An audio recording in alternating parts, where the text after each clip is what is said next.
For the sixth time this year, Baylor will face Texas. Each game has grown in importance, and tonight could mean a ticket to the finals or elimination from the series. This game is available in high definition on ESPN2 HD. Fans are ready. The winner survives. The loser goes home. Unless this offense goes crazy, this game is way out of reach for Baylor. This one gets by Beatty, and Baylor is on the board. There's a fair ball down the left field line. 70 makes it 7-2. Baylor is back in the ball game at 7-3. It's in the hole. It's through. It's a two-run game. Fair ball! Wow! The tying run is at third base. The winning run is at second base. He chops one up the middle. It's a double play ball. If they turn it, a 2-2 run, and they throw it away. Baylor is going to win it. Unbelievable!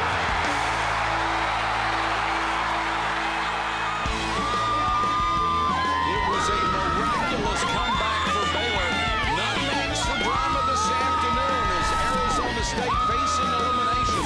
Knocked off the Gators of Florida 6-1 to force another game tomorrow. Travis Buck got it started early with that first inning home run, and then a pitcher's duel.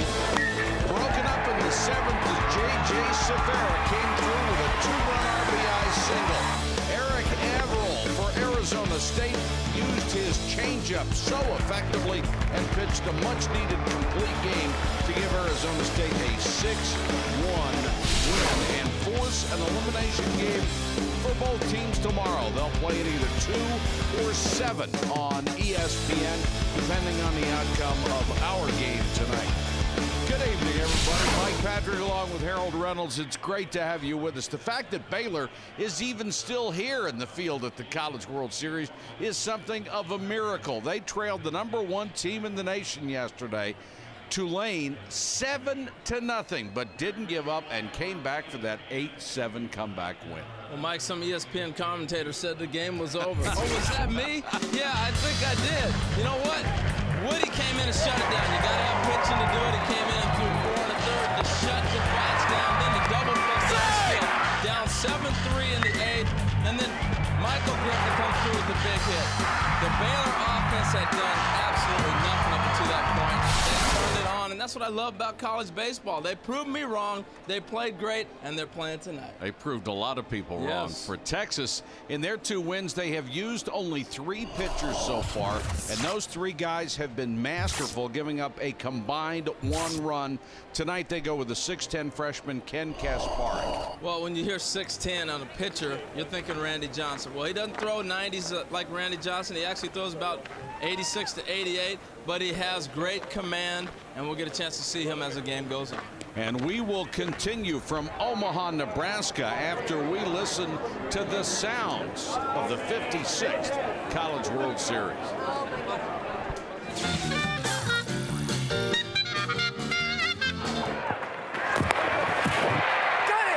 And on this field we had a player, Eli Orr.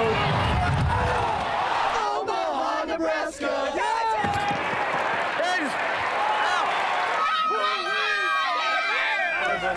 Oh boy, good job, kid. And that's what I told the kid. But he's asking me, all he's asking me is to get some help on a grab, because I didn't see a grab. Welcome back to beautiful Rosenblatt Stadium, and it's Baylor against Texas. 100 degrees in the sun for this game that's an elimination game for the Baylor Bears. And it's been a great series so far this year. This is the 6th game. Aaron Andrews, it's been dynamite. It certainly has, Mike. A hot day and a hot rivalry. Now, if you can remember, during the regular season, Baylor owned Texas with a 4-0 record before they lost here in the first round of the College World Series. Now, Texas tells me those numbers don't mean anything. They've thrown them away. It's a new game here in Omaha. But for Baylor, a lot of the players say, hey, we're on an emotional high because of yesterday's come-from-behind win versus Tulane. In fact, junior Zack Dylan said, we've got to find a way to channel it properly throughout this game. He said, we are facing an elimination, but there's no other team we'd rather see in that opposing dugout other than Texas. He says we're familiar with them, and oh, by the way, we're 4-1 against them. All right, Aaron, find a way to stay cool down there. Steve Smith, in his 11th year with the Baylor Bears, he won 418 ball games. Let's take a look at his Sonic starting lineups. Griffin will lead it off, hitting .357 in the College World Series. Kyle Reynolds coming back off a broken thumb, still looking to make something happen out here. Josh Ford will catch and hit third, followed by Zack Dylan, the DH, who is also the number 4 hitter. Reed Freese plays left field and will bat fifth. He's had a good series so far, as has Kevin Russo, who will hit sixth and play third base. Seth Fortenberry is out in right field tonight. Much better series than a regular season. Paul Witt is the shortstop, hitting eighth. And Chase Gertis, a slick-fielding center fielder, will bat ninth. And Ken Kasparek is the Longhorns pitcher off of a great staff. He was groomed to be the number 4 starter this year as a 6'10", 235-pound freshman. And all he has done is the first freshman since 1988 to win 8 ball games for this club. Well, he throws a lot of strikes, Mike, and for any freshman to step up and do what he's doing is beautiful. He throws about 86 to 88. Talked about in the open. He's not going to overpower you. It's got a nice little curveball, but I think the key is throwing strikes, and we'll see early if he's a little nervous or not, depending on how many strikes he throws to the first hitter. This one's fouled out of play. Michael Griffin, who was number 2 all-time in the NCAA annals for at-bats, played almost every inning of all 4 years for the Bears, and is hitting 5 out of 14 in the series, .357. This one's skied to shallow right, and Stubbs comes on to make the catch. Take a look at the umpiring crew tonight. Behind the plate, Mike Conlon. Perry Costello will be down in first. Dan Mascaro is the second base umpire, and Steve Manders at third. And Dan Mascaro kind enough to be wearing hat cam for us tonight. We'll take a look at it in a second. You see what he sees. Great looks at steal attempts and double plays. Yeah, that's great. I've enjoyed that. That's one of the nice inventions. We got 22 cameras out here all over the field, take you right inside the game. Kyle Reynolds coming off a broken thumb on his glove hand. It started the first 55 games of the season at first base for this club. 6th round draft choice of the Cubs. Hitting only 1 for 11 here in Omaha as he gets his 3rd start. Talked with Kyle before the games. This ball's going to squeak into the dugout. He will be probably more than likely signed, and he'll be playing shortstop when he moves to the Cub organization. That's where he played last year, and natural shortstop. But you saw he swung the first 2 pitches. Griffin swung at the first 2 pitches. In the batting cages, they really were affected by the shadows yesterday. They felt like it played such a big difference in the game that their plan was to be aggressive early and let it go and try not to get deep in holes. Reynolds takes one outside the strike. So 1-2. And you can see those shadows, which are a factor in every evening game. Kasparek is high. We're preaching time and time again about the difference between hitting an off-speed pitch and a fastball coming out of the shadow. It's always a little easier for the fastball. You have a tendency to be able to judge where that might end up. On the pitch, you see him pull off of that one right there. Looked like a little changeup, and that's a very difficult pitch to pick up in the shadow. And he struck him out with it. The 41st strikeout in 67 innings of pitching for Kasparek. Here's a good look at it. Here's a good pitch. See how that ball broke away from him? Right at the last second, just ran off him, and you see him try to stay with it, unable to just stay with that ball and concentrate. It just runs. It's tough to pick up in the shadow. And foul tipped into the glove of catcher Taylor Teagarden, one of the nation's best. The Johnny Bench finalist is the best catcher in the country. This one down the right side will sneak into the stands as Chance Wheelis gave it a run for the Longhorns. Oh, a long ways to get over there. Yeah. Wow, good range. Josh Ford stands in out of Baytown, Texas, also a draft choice this year. The Diamondbacks in the 9th round. Great power to all fields. Really cut down on his strikeouts this year. He runs pretty well for a big guy, but he pops this one up on the infield Into the sun for Robbie Hudson at second base. And a quick first inning for Kasparek. 1-2-3. And at the end of one half inning, it's 0-0.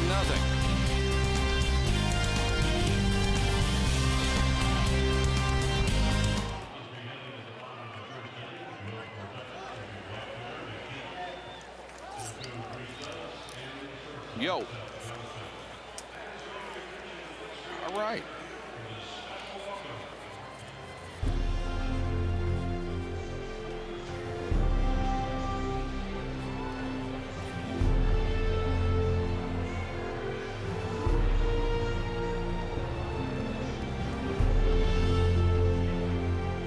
Yes, sir. Yep.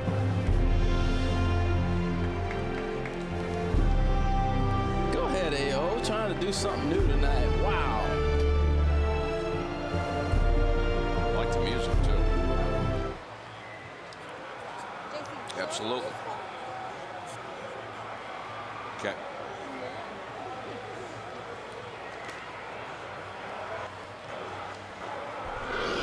The bottom of the first of the College World Series. Texas coming to bat, tied with Baylor. 0-0 here in Omaha. And Augie Garrido has built a legend that nobody else can match, as he won 3 national championships at Cal State Fullerton. Moved on to the Texas Longhorns and has won national championship to his credit since he moved to Austin, giving him 4 in all, and the only man to win championships at 2 different schools. And the winningest coach of all time. He has racked up 1,539 victories and 388 at Texas in their 5th College World Series appearance since he got to Austin. His Sonic starting lineup, familiar in 3 games here. Nick Peoples will lead it off. Then Drew Stubbs, the brilliantly athletic center fielder, will bat second. Seth Johnston, probably their best overall hitter, plays shortstop and hits third. Chance Wheels, the power guy, in the cleanup hole. Will Crouch will DH tonight and bat fifth. Carson Kiner in left field is the number 6 hitter. All-American Taylor Teagarden will catch and hit 7th. David Marole, a vacuum cleaner of a third baseman, will hit 8th, and Robbie Hudson, the second baseman, a 280 hitter, will bat 9th. That's your Sonic starting lineup for the Texas Longhorns. And Mark McCormick on the hill, first-round draft choice of the St. Louis Cardinals, an 8-4 record. He appeared earlier in the College World Series. He went 6 innings, gave up a pair. And his stuff is electric. He'll get the fastball up there 93 to 98. Probably tonight in the game, he's a little pumped up. He'll be hitting that high mid-90s early in the game. The key is going to be, can he keep in the strike zone and throw strikes? If he can, he struck out 111 in the 106 innings of work. And he faces Nick Peoples to lead it off, who has a pair of hits here in Omaha. In the last 10 games for Peoples, he's hit nearly 400.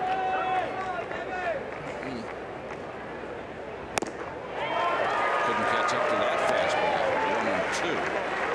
1-2. See, he's getting loose already. That was 96. Anytime you got a pitcher that can reach back and challenge you like that, throw a ball by you, you know he's got something. He's, without a doubt, Mike, probably the best arm we've seen here at the College World Series this year. That one's a little high, 2-2. We've had some good pitching, but we haven't seen guys really busting the radar gun like he's capable of doing. Beat Texas earlier this year when he went 7 2/3 innings. Struck out and gets Peoples on the ground out.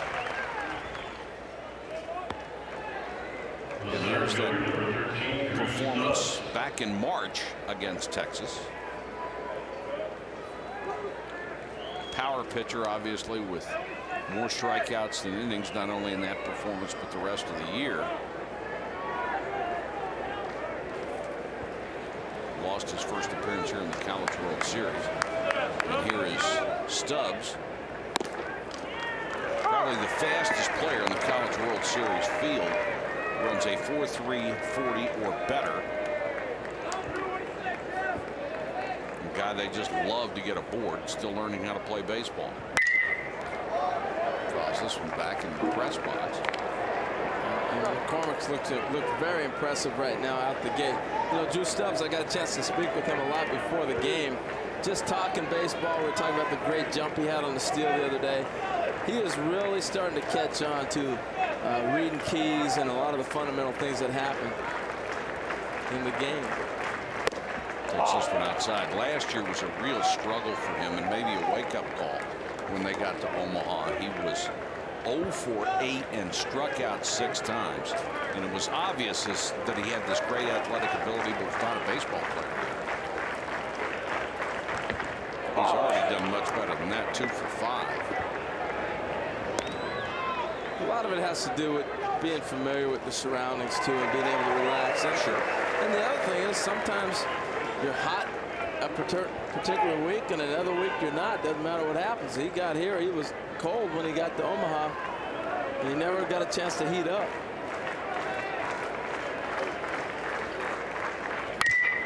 Breaking pitch hit towards short. Comes up and throws him out. Off by a step. Nice play by Witt, understanding who's running to field that ball and just get rid of it. But I like the fact that Stubbs put the ball in play, and that's a confidence builder that you go ahead and you take back to the dugout and you build from. And anytime he puts a ball on the ground, you force the defense to make a play.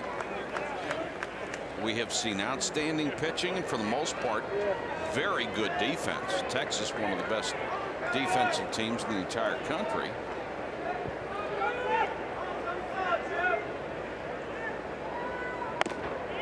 Texas is used to getting a lead.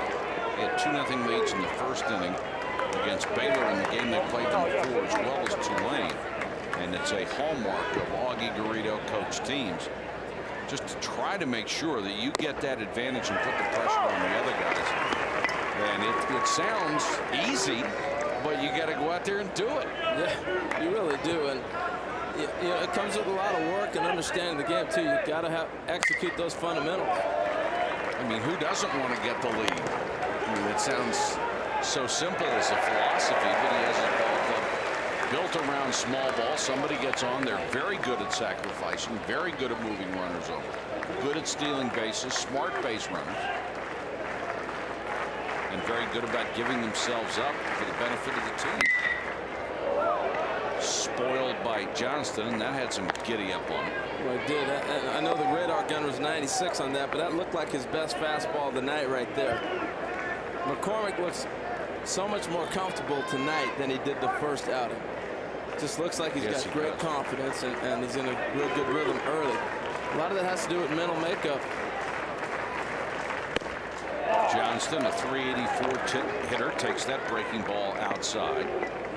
He was a 7th-round draft choice of the Orioles a year ago, came back for his senior year, which had to please everybody at Texas. And he's a 4th-round draft choice of San Diego this year. Takes another one outside.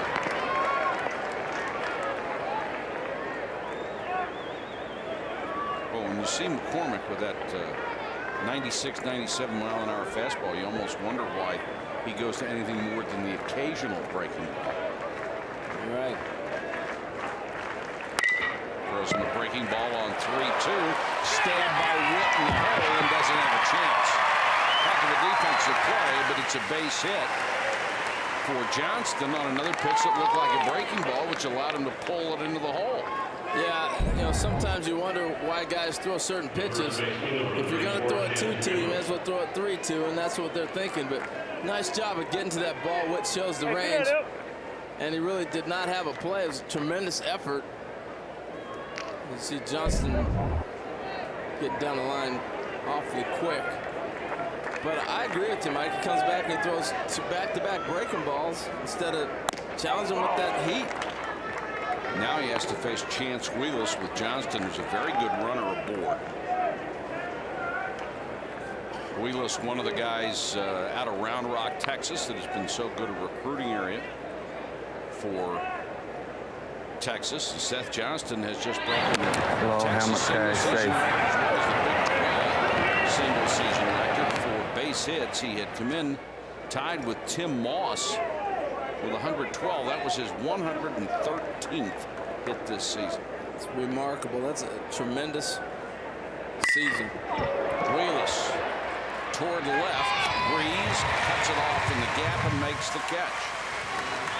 One base hit, a runner left at the end of one. 0-0 at the College World Series.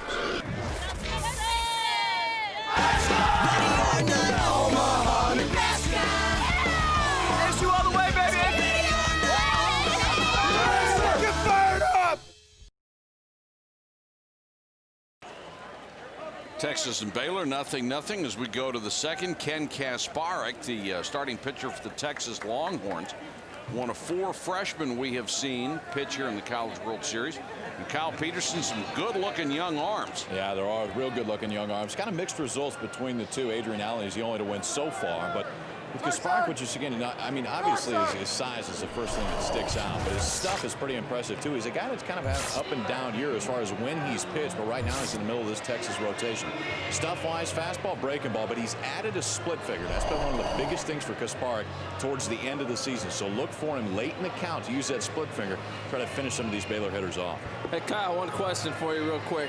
When do most freshman pitchers feel like they're not a freshman anymore? Well, this is about the time. I mean, it usually takes facing somebody with a big name on the front of their jersey. If you throw well against them, generally that whole freshman thing goes out of the way. He had a great start against Texas A&M earlier this year. From that point forward, he's really been great. All right, thanks, Kyle. He'll face Zack Dylan to start the second inning for the Baylor Bears. And if you're not familiar with the series that they played this year, Baylor won 3 regular season games in a row from Texas. Then they won in the Big 12 tournament, and they met up with the Longhorns here at the College World Series and lost that ball game. So for them, this is an elimination game. They need to win tonight to force another one tomorrow against these same Texas Longhorns. Well, if there's one thing on Baylor's side, it's the familiarity of having to play a team you've already played before and had great success against. So that's got to be a little comforting going into an elimination game. Baylor hitting only .268 in the College World Series, and they do not have a home run in Omaha. Dylan is their leading RBI man. He only has 2 this year. And there's nobody in double figures. Well, last night when they got down, you know, I've been getting hammered by Baylor fans, but they don't have a big offense that's going to be able to come back. And the thing about last night was so beautiful is they manufacture and they did the things they needed to do within their game scheme to get back into it. And you know, that's why they're here tonight. Beautiful. Dylan rips it right back up the middle. First base hit for the Bears. The left fielder, number 49, Reed Reeves.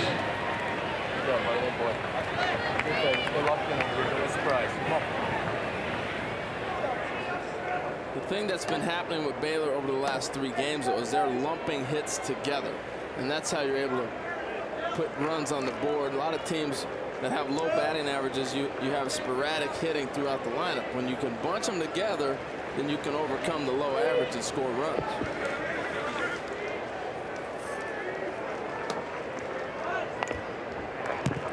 Squares the bunt and foul, tips it off. Reed Breeze, the younger brother of Drew, now with the San Diego Chargers as a quarterback. He's had a good College World Series, hitting above his regular season average.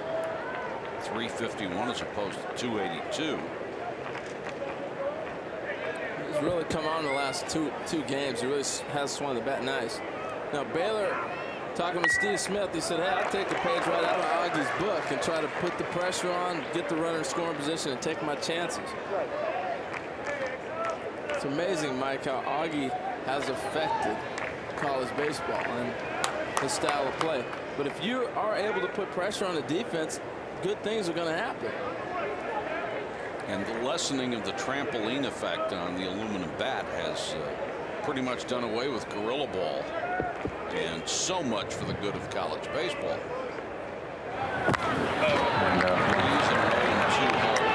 Jenkins went first to see who was going to square around again, perhaps.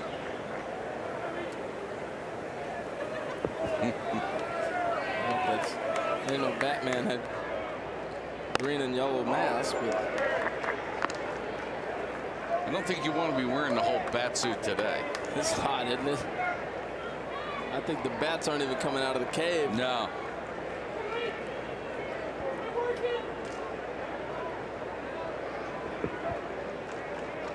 One and two to Reed Breeze. Dylan down at first, led off the inning with a single.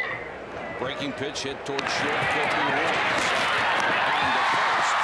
And Breeze, who does not run particularly well, rounds into a Johnston to Hudson to Wheelis double play. Nothing better than a shortstop getting you the ball quick. Watch how quick Seth Johnston gets rid of this baseball. I mean, you barely even know it touches the glove. Watch this. Just boom, boom. Perfect feed, and that allows Robbie Hudson. Here it is, a look out of hat cam. Perfect transfer. That's what the umpire's looking at. I love the hat cam.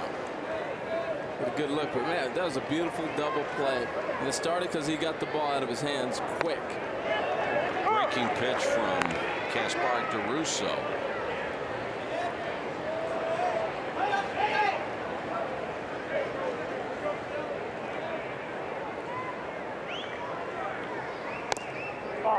That one's downstairs. 1-1. No score here in the second. Russo already with 4 hits in the College World Series.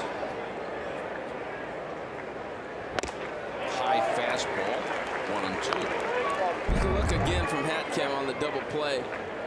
You see him touch the base and make the transfer. Now note the runner sliding straight into the base. That's what you have to do in college baseball. That's what the umpire is looking for in that transfer. All those things right there in front of him. That's what he's looking at. And I think the umpiring has been, the last couple of years, has been spectacularly good. It really has. And the one thing, Mike, they're bringing the best of the best, and they're living up to it. And these guys have consulted each other. You know, nobody's sitting there on their ego. They're going out and say, what did you see? What did you see? And if they can change the call because somebody else had a better look, they do that. And isn't that the idea, to get the thing right? And they live up to the pressure of being on TV. We got replays. They know it. They've watched baseball games their whole lives. They know the scrutiny they're under. Breaking pitch hit outside at first. Wheelis gave the dive. It was foul. Good pipes right there, man. That's the other thing we've added, is those microphones on the umpires. I think we have microphones everywhere, don't Yeah, we? we do. Sometimes we want to take ours away, but, you know, we've got it still.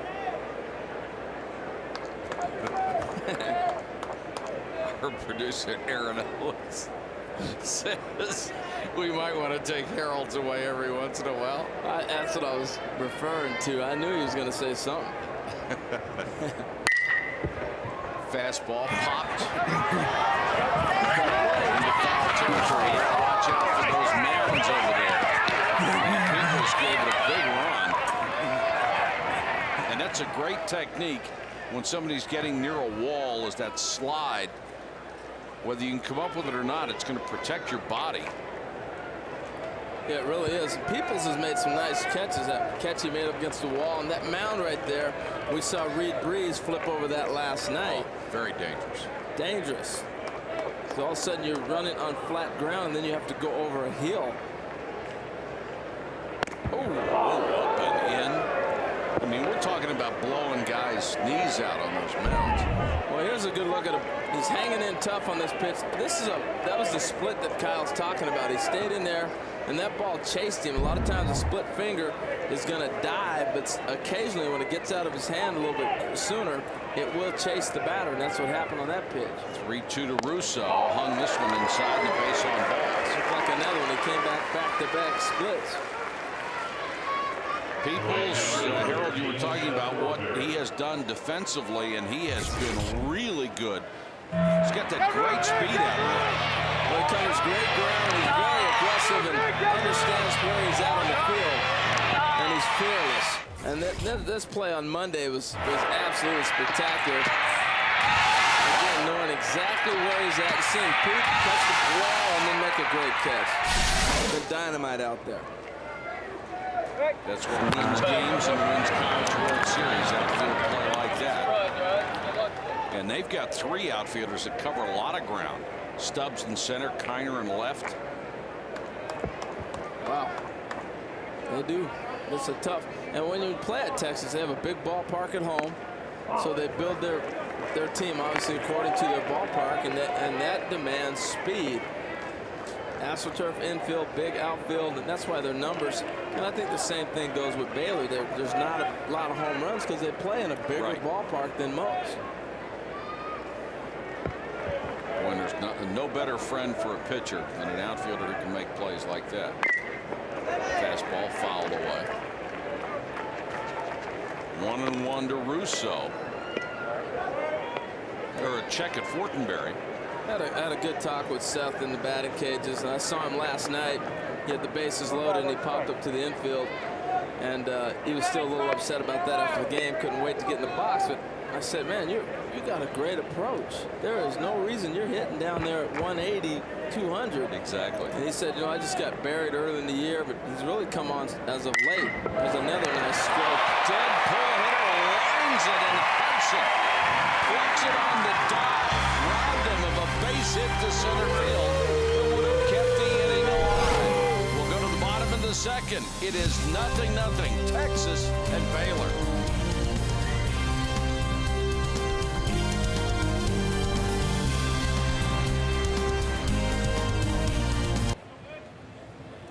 Bottom of the second inning, Baylor and Texas 0-0, each club with 1 hit, and Robbie Hudson made sure it stayed at 0-0 with a sensational catch to end this last inning.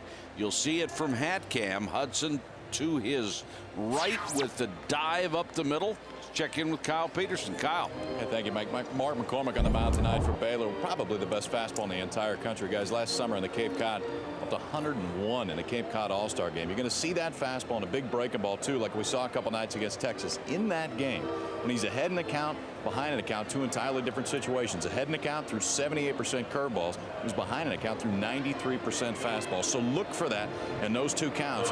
See if the Texas hitters adjust. Kyle, it looks like he's a lot more relaxed. Were you a lot more relaxed the second game as opposed to the first game when you pitched in the College World Series? No, and I don't know why. My first game I threw the ball much better, and then we came back 2 years later and I got it handed to me twice. For some reason, the first time I was more relaxed. Maybe it was the offenses we faced. The second year was LSU, and Larson was hitting balls off the light tower. You hear the pitcher say it was the offense. Okay. You got handed to you, huh? Yeah, buddy. Thanks for reminding me. Boy, Kyle, you're right. They were hitting them off the light tower. They hit them over the scoreboard, off of everybody. I mean, those guys were just monsters. Piling on you, Kyle. No, I said everybody. And tag teamed up there. That's all right. You had a great career. We can bust on you now. Major league pitcher, what the heck? Skip Bertman's club did not play favorites. I mean, they just launched on everybody.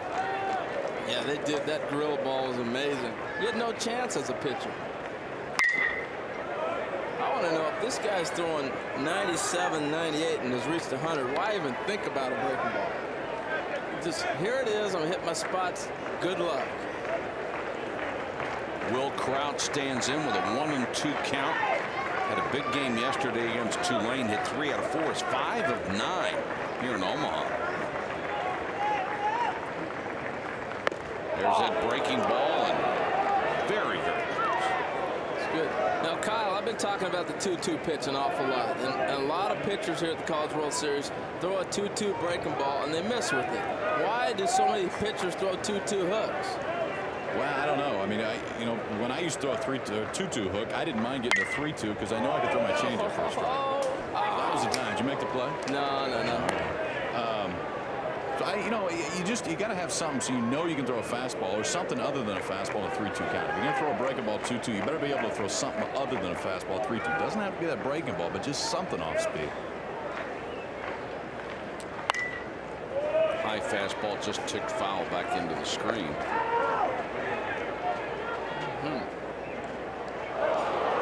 You ever notice that, Mike? You ever wonder why guys mess around instead of just going after the hitters? Well, we saw it in the first inning with Seth Johnston. He was barely able to get around on a fastball. He threw him a breaking pitch and he grounded into the hole in left field for a base hit, which is when I would start questioning it. It's a high fastball. I mean, when somebody cannot get around on your fastball, all you're doing is a favor by throwing him anything else. Yeah. Well, I like what I see out of McCormick, though. He's got some electric stuff. We talked the other day about his stride. We'll get into that a little bit later. Crouch goes after a high fastball and hammers it to straightaway center, but Gertis is there for the first out of the inning.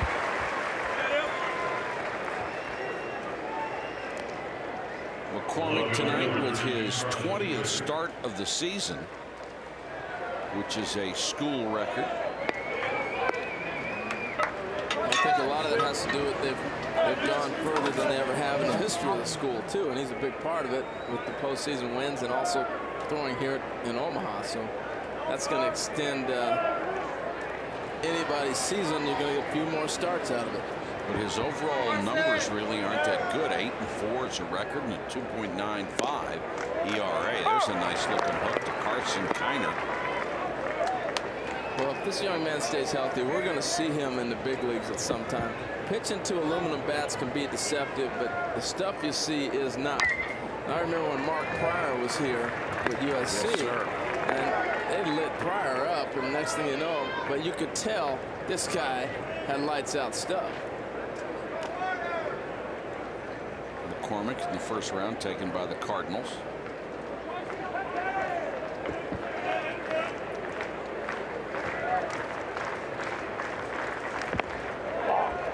That one's in the dirt. A ball and 2 strikes to Carson Kiner with Taylor Teagarden on deck here in a scoreless ball game. Texas batting in the second.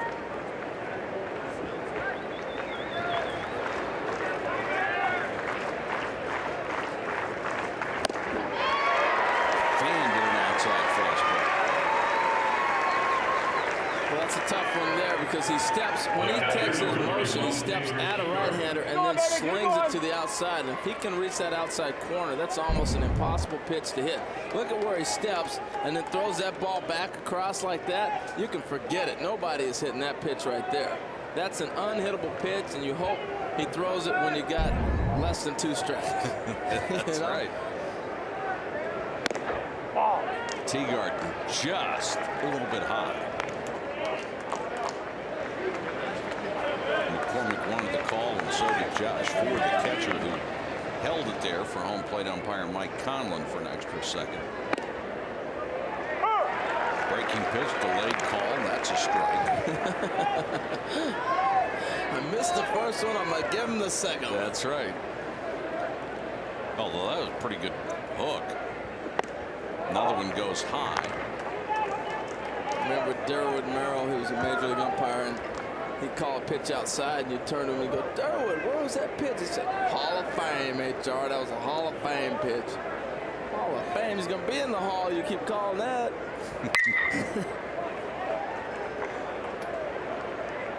How much latitude did you have with umpires? You had pretty good latitude. I mean, it all came down to relationships. You know, fortunately for me, being an infielder, I got to talk to him in the middle of the infield all the time.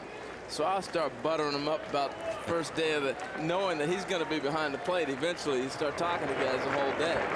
Oh, and I'm sure they hadn't heard any of that before from anybody. You were the first one to try that technique. Yeah, I'm sure I was not. I agree with you. But, you know, I had a great relationship with the umps. It was fun, and I think it gives you a different perspective on the game. Off-speed pitch on 3-2, skied to center field. Gertis drifts over and makes the catch. 3 up, 3 down. Augie Garrido will join us when we come back for the 3rd inning from Omaha.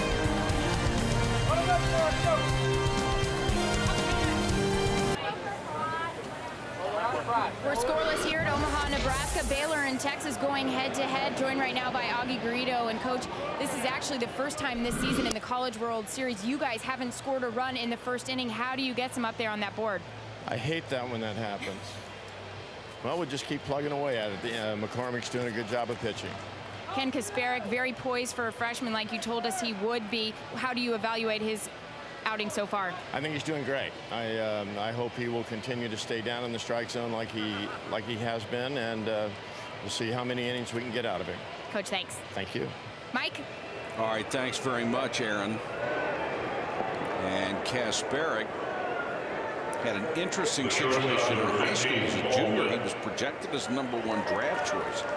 But as a senior, his career regressed because he didn't have a catcher who could catch the stuff that he had.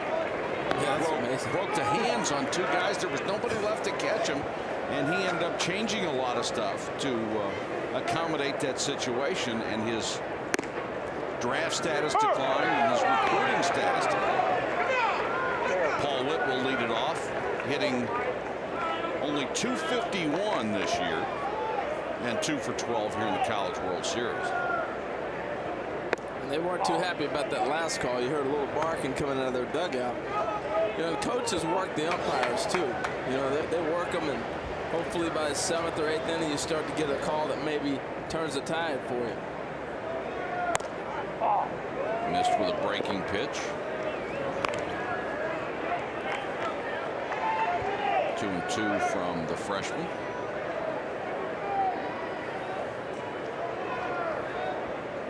Gertis is the #9 hitter. He's on deck. There's a fastball down the middle of the plate, foul away. Kyle Peterson, what do you have for us? Hey, Mike, you're talking about Ken Kasparek and the things that he had to change when he was in high school. One of the things he changed was his mechanics, and it was one of the things he had to work on right when he got on campus. I was talking to Tom Holliday about it today, and he said, you know, he was 6'10", but he was dropping and driving, and he wasn't taking advantage of that 6'10" frame. And Witt nearly took that 6'10" frame with him into center field on that hit. I don't know how he missed it. Nice piece of hitting. The center fielder, number Battle 21, back Chase after you have a Griffin. call that you feel like is not going your way and puts you in a hole in the at bat. It shows the concentration and the ability to come back and get yourself on base. Now you have to look for the bunt from the #9 hitter, Chase Gertis.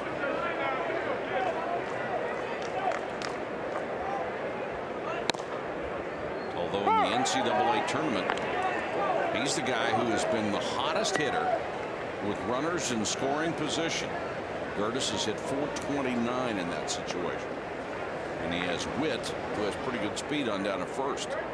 And Steve Smith is not afraid to cut guys loose and Part of the try to steal a bag or pull back, hit and run.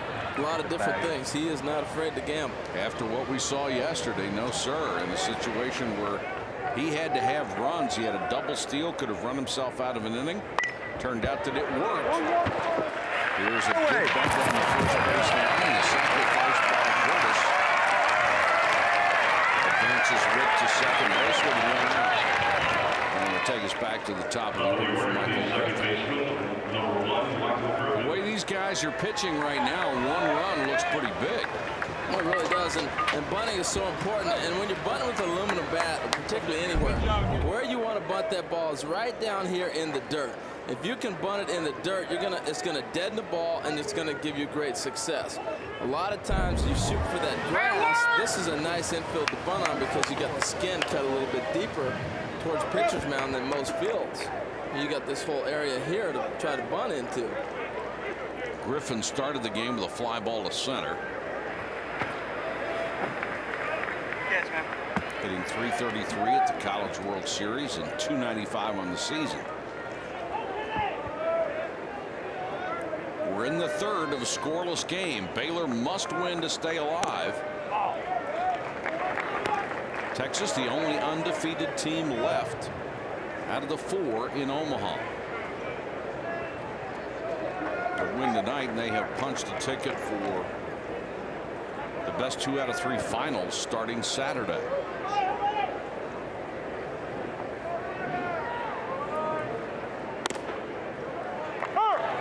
Fastball for a called strike. 1-1 to Michael Griffin. You know, I was asked earlier today, you know, do you like the fact that Baylor, Arizona State, those teams coming out of losers bracket have to play every day? And as a player, you love to play every day, getting that rhythm and just keep that momentum going. Pitch is short. Johnston. He's got it. It was an easy play. He throws him out 2 as Wood goes to third. Yeah, Seth plays a nice, smooth shortstop out there. Runner at third, but 2 out for Kyle Reynolds.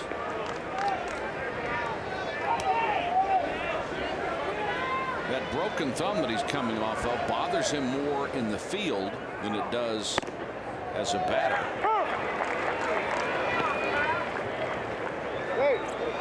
He can handle the bat, and you got the first baseman and the third baseman all back. You may see him drop a bunt for a base hit here and bring that run home. Struck out his first time up. That pitch hangs outside. That's the interesting thing I see with college game. When the coaches give you the bunt sign, they do it, but a lot of guys don't recognize a bunt opportunity unless coach is giving you a sign. One after a fastball that was well out of the zone, 1 and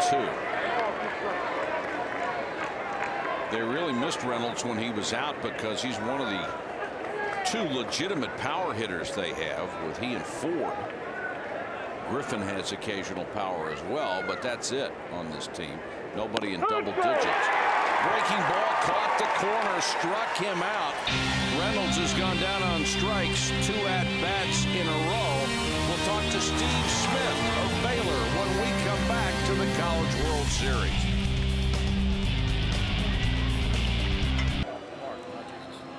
Still scoreless here in Omaha, Nebraska. Bottom of the third. I'm joined right now by Baylor head coach Steve Smith, cracking jokes. You told us today Mark McCormick coming off 3 days rest, but evaluate his performance so far for us. He's doing good. I mean, they're battling him hard. His pitch count's gotten up there, even though they hadn't gotten but 1 hit. They're still at 38 pitches, but he's throwing a lot of strikes. Getting some runs on the board. That's been a problem through the first 3 innings here at the College World Series for your team. What do you have to do tonight to put some runs up there? We got to get some timely hits, but at this point, at this time of the year, we're not just seeing run-of-the-mill pitching either. I mean, those guys over there are doing a good job. Coach, thanks. You bet. Guys?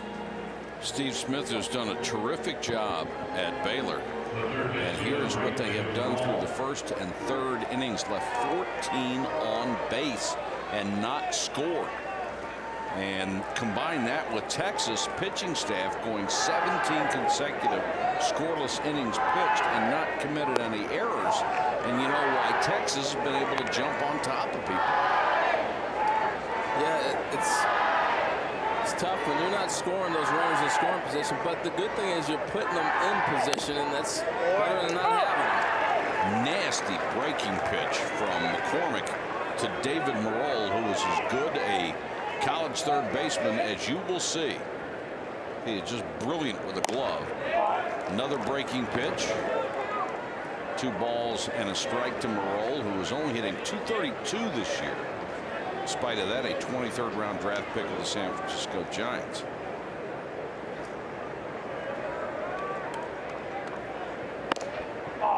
Fastball misses 3-1. Merle trying to get something started here in the Texas third. Robbie Hudson, the number 9 man on deck, and then back to the top of the order for Peoples. McCormick has allowed only 1 hit. He hasn't walked anybody and struck out a man. That was a tracer right there, man. That was like a missile he threw. It's very apparent why he was the number 1 draft choice. Missed with a fastball. First free pass he has issued. And it'll give the number 9 man a chance to bunt for Texas. Paul and Karen Griego are always our hosts out here. People deeply involved in the College World Series. And our golfing buddy a couple of 3 times in the 2-week span that we're out here.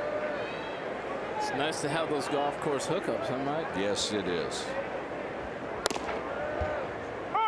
Texas has done such a brilliant job when the leadoff man gets on base to advance them and score them. They are they're just better than anybody else in the entire country. Here in the series, when they've gotten 10 men on, they've advanced them 9 times and scored them 5. This is a tremendous performance by them. Hudson tries to punt, and the ball is fouled. I would not be surprised to see Hudson bunt again with 2 strikes. Tried to sacrifice 9 times out of the 10. 8 have gotten the man over and scored 5 times. You score half the time. Can't beat it. No, sir. For success right there. And small ball is not an insult either. It's just a style. Well, Gene Mock used to do it with the Angels. That's one of the reasons they played so good in those days he was manager. Good as Hudson, a little swinging bunt there off the first base side. Works just as well as the sacrifice. As Merrill goes into second base. See right there, he threw that breaking pitch again. That allows you to Good job, baby. Good job, to put the bat on the ball.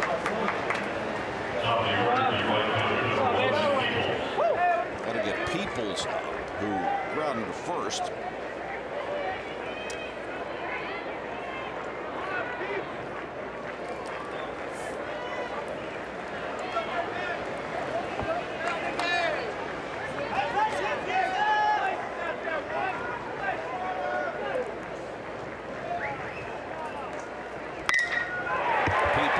This one to right for a base hit.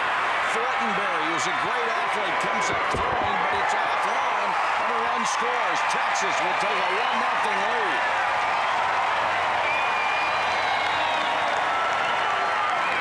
That was just a fine play all the way around. Fortenberry with a strong throw out there. This is all set up the little swinging bunt, but that's a nice piece of hitting. He gets a fastball away. Good read at second. You see everybody moving in the right position. Strong throw, the catcher blocks it, runner finishes at second. That's just good baseball. An RBI single for Peoples, his 25th RBI of the year. And that will bring Drew Stubbs to the plate with 1 out and a runner at scoring position. Breaking pitch on the corner for a strike. You know, Mike, so often we talk about the hitter second time around adjusting to a pitcher, but Kyle, what's it for a pitcher? Are you thinking this time around I got to do something different? Yeah, it depends how they reacted the first time. What you see a lot of times is guys go through the first time in the order and they won't try to show too much if you don't have to. A lot more fastballs and breaking balls. And with McCormick, for the most part, it seems like he keeps the same approach, whether it's the first time, second time, third time through. But I like to try to stick to as many fastballs as I could, but if they start knocking around the yard, you got to kind of throw everything up there you have. And David Merrill's walk is the lead run. So 1 walk, 2 base hits, and McCormick's in a 1-0 hole here in the third. Yeah, I used to always, particularly as a leadoff type of guy, you have to take more pitches at first at bat, and you see a lot of pitches from a hitter, I should say from the pitcher, and then you can gauge him a little bit more, and you just hope that you get a situation. You see Peoples, he was a leadoff guy a little bit deeper the first time up. That time he swung at the first pitch. He already had the freedom to swing at that fastball. 2 balls and a strike to Drew Stubbs. Big cut and didn't get it.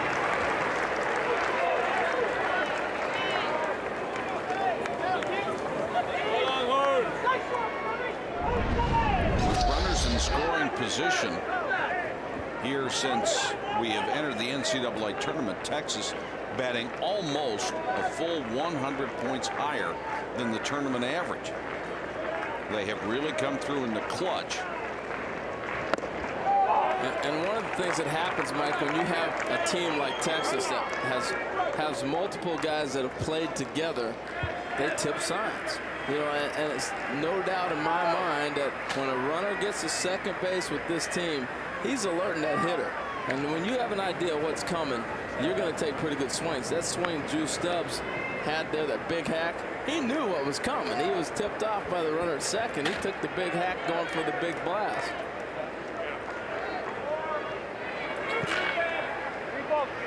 Well, you get the feeling at times McCormick could just hold up the grip and say, here it comes, boys. Yeah. And they're not going to get it anyway. The 3-2 fastball fouled out of play. And nobody has gotten around on the fastball. The base hit was to right. Another base hit was on a breaking ball. It was pulled to left, and that's it. You're absolutely right. And they're fouling every ball off the opposite way. That means he's got an electric fastball. Even on 3-2, Stubbs fouled that ball off.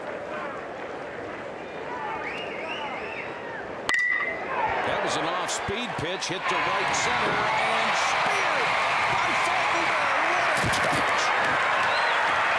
Holy cow, what a grab by Seth Fultonberg.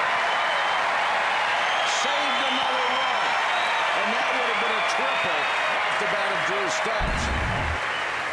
That's a tremendous catch, making the adjustment. And in this ballpark, we were talking about it before the game when I was down there talking with the Baylor players. You have to check the flags almost every pitch because it is constantly changing. That was a tremendous play. That'll get Johnston up. But first, we're going to have a visit to talk to Mark McCormick. Well, I think one of the things Steve Smith's going to talk about is make sure you mix up the pitches. You know, you see Seth Johnston take a great swing 3-2. Right there, a 3-2 breaking ball, and he drills it to right center field.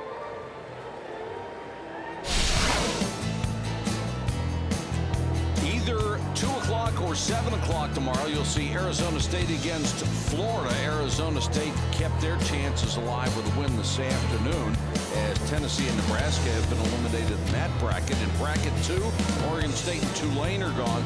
Baylor fighting for its life tonight. If Baylor wins, we will have another game at 7 o'clock tomorrow night. Baylor and Texas. Otherwise, the bracket 1 game will be a 7 o'clock start. And now the umpire, Mike Conlon, is going to go out and break this up. I saw something in the Arizona State game I had never seen. Pat Murphy even called the outfielders in, and they all came and converged at the mound and went over what they were talking about. I haven't seen that much.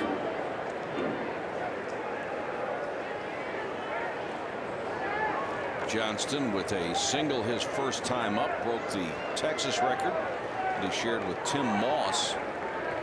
Now has 113 career hits.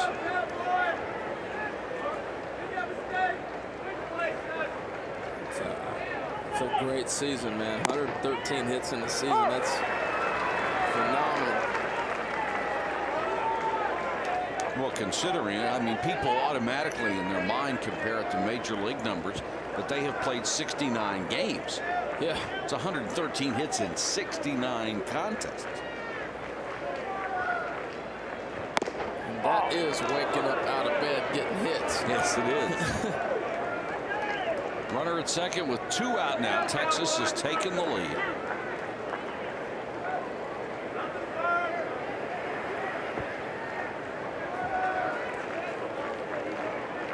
And Johnston with a chance to drive another run home. He's #1 on the club in RBIs with 66 this year. That one's hit down the right field line. It's twisting and it's foul.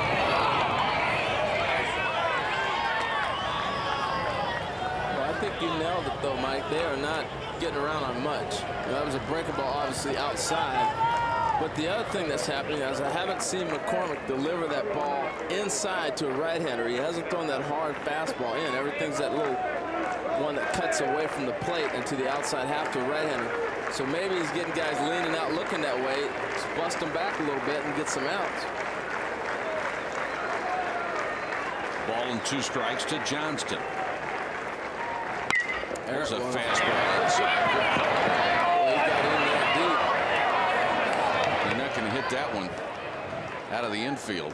Picking up a piece of wood right there if that was a wood bat. Yes, sir. Let me go back and get another one. And that's one of the reasons pitchers for so long with the aluminum bat got away from pitching inside. I mean, this is about as perfect a pitch as you could get. He just took away. Now he's set him up. He can throw anything he wants, and he's pretty much got him. He can go inside or he can go outside with the fastball, or even the breaking ball is going to keep him off balance. Struck him out on high heat. But Texas gets a run. And at the end of 3, the Longhorns with a 1-0 lead on Baylor.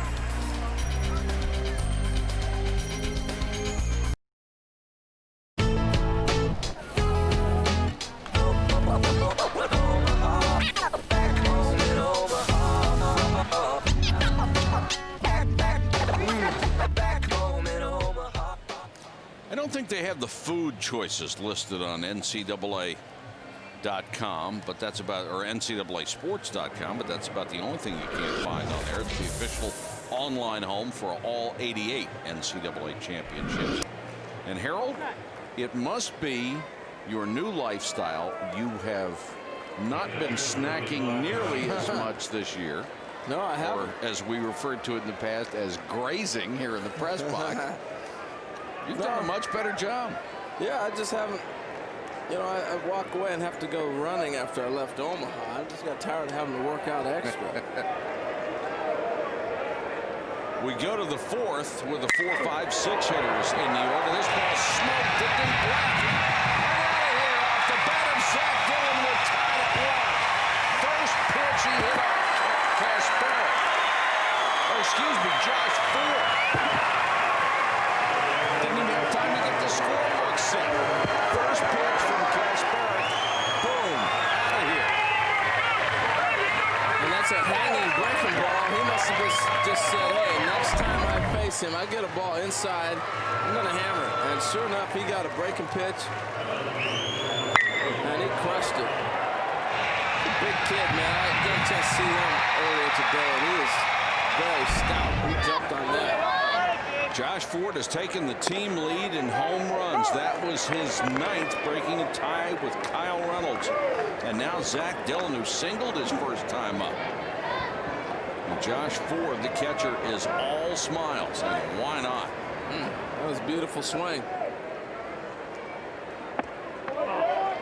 Sometimes, Harold, you can go up there, and the pattern has been the opposing pitchers trying to get ahead.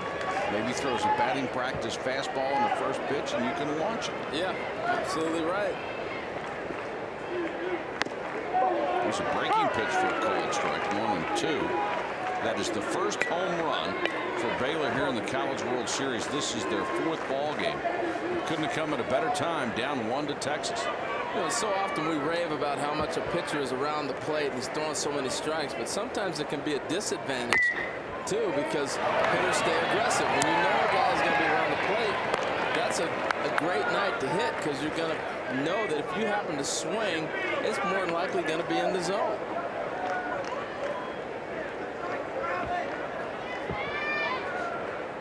Mark Commento and Dave Dare keeping us up to date on all the stats for this game, as well as all the other games that we have done here in Omaha. They do a fine job. Yes, they do. Mark's mellow. Dave's always trying to tell me what's going on. This one in the air down the right field line. Peoples comes over, drifts into foul territory, and makes the catch for the first out.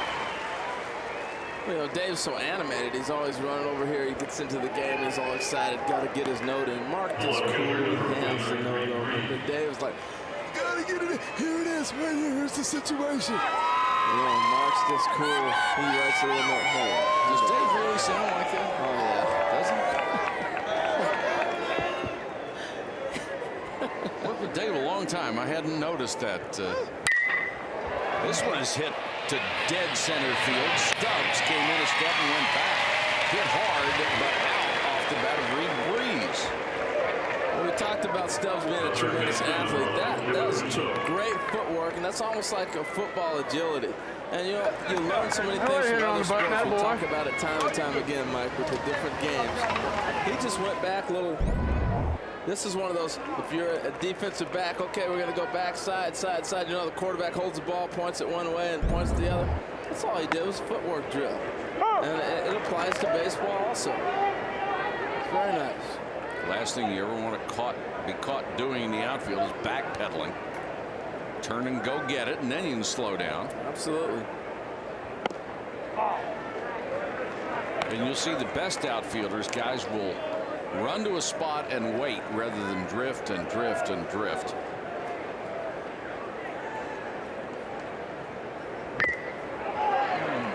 tipped. 1-2 to Kevin Russo. He walked back in the second inning. We got another thriller coming. This is great stuff. The games have been fantastic. Yes, they have. There's a fastball down the middle, hammered but foul outside of first. We were talking about it last night early in the game when Tulane was way up. That was the only potential blowout game that we've had here at the College World Series this year. And they obviously came back and won the game, they being Baylor. And you really have to credit Baylor's bullpen. It's not easy to come in that situation and find it, you know, to be a situation where there's urgency in it. You're down 7-0, but the bullpen is what kept them in this thing. Yeah, Abe Woody was fantastic. I mean, he gave them 4 solid innings and stopped the onslaught that was going on by Tulane. 1-2 to Russo, nobody on. Strike 3 call on a breaking pitch from Kasperi. But Josh Ford has tied it for Baylor in the 4th. The Bears' first home run in the College World Series, and we're 1-1 in the 4th.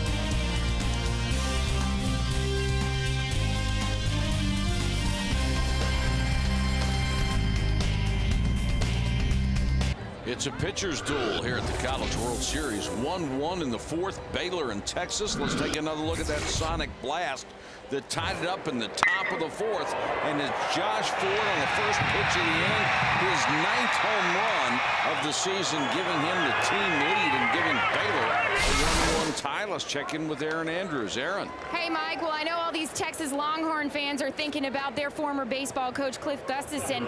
On Monday, he underwent brain surgery to remove a blood clot. Of course, Coach Gus, as they call him, led Texas to 2 national championships from 1968 to 1996. I was told from the Texas SID he is doing well. He's in intensive care right now, but he did tell the doctors before he underwent surgery on Monday, I've got to be out of the operating room by 6 o'clock because the Texas-Tulane game is at 6. They wheeled him out at 5:55, guys. That's one of the legends in college baseball, and like Rod Dado, even if you didn't follow college baseball, you would hear the name and know where he coached. That's how spectacular he was. And there's Rod Dado, who, of course, was such a success at USC.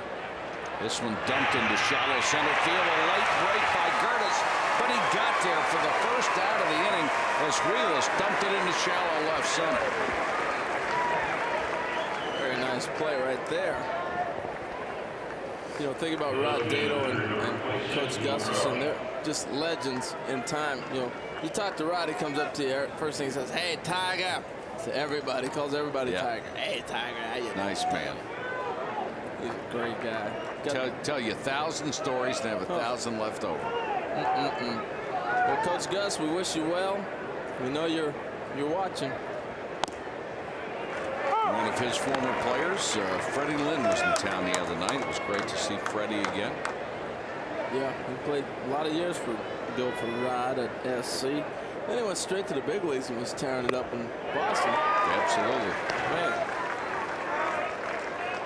You know, Greg Swindell is on the Texas staff over there, the pitching staff, and he was a freshman of the year when he was here at Texas. He played for Coach Gus. He was telling me today he pitched 3 complete games at the College World Series. That's hard to do. Wow.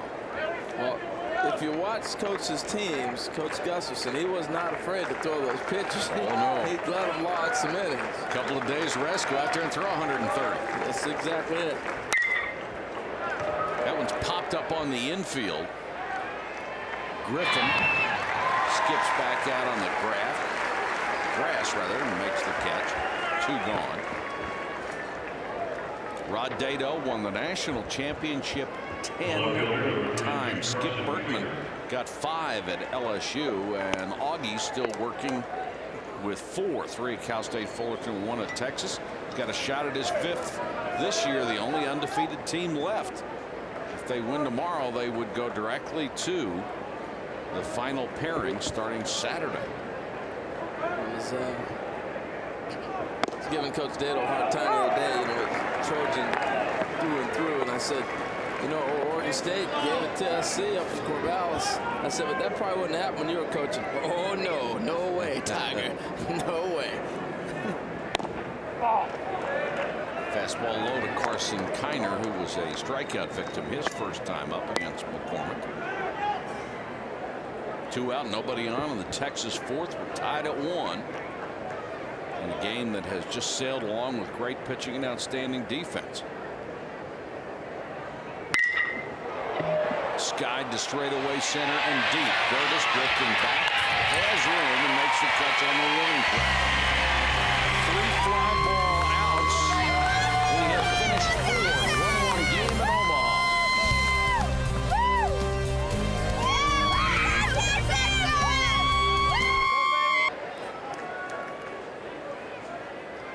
Bottom third of the Baylor order will face Kasperick, Fortenberry, Witt, and Gertis.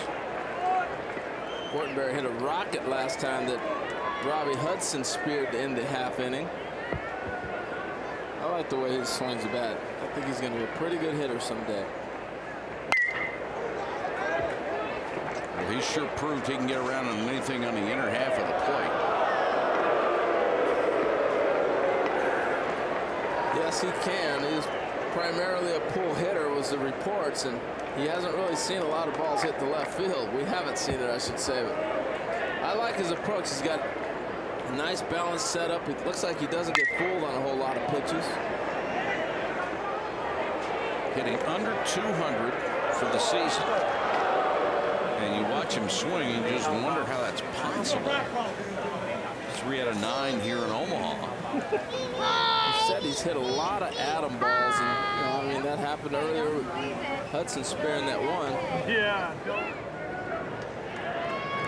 Can't be anything more frustrating than hitting the ball hard and having somebody stand right in front of it. They say those things even out, but if you're a hitter, you don't really believe that. No, they never even out. That doesn't happen. The other thing, I think, when he goes into summer ball this summer, or even next season, if he starts to work on hitting that ball the other way, things are going to open up for him. Because if you're a guy that's known for pulling the ball, now all of a sudden it's easy to defend you. They're defending 1/3 of the field as opposed to the rest of the whole ballpark, and that is one of the reasons you hit a lot of atom balls. And it's interesting, Stubbs is playing 3 steps toward left center in center field. So they're saying they don't think he is going to pull the ball when that's all he has done so far. And they lose him on a base on balls to bring up Witt. And that leadoff walk is something that has killed just about everybody. Here's our tourney track. The tournament average 46%. So almost half the time the leadoff man walks, he scores. That it is an enormous advantage. And I think one of the reasons the number is so high is because they bunt him over. Boy, this guy's hitting one spear by the first baseman, Lewis. He'll make the play at first, but he gets Fortenberry down to second base. I like the call by Steve Smith. He's a gambler, man. He likes to do a lot of things.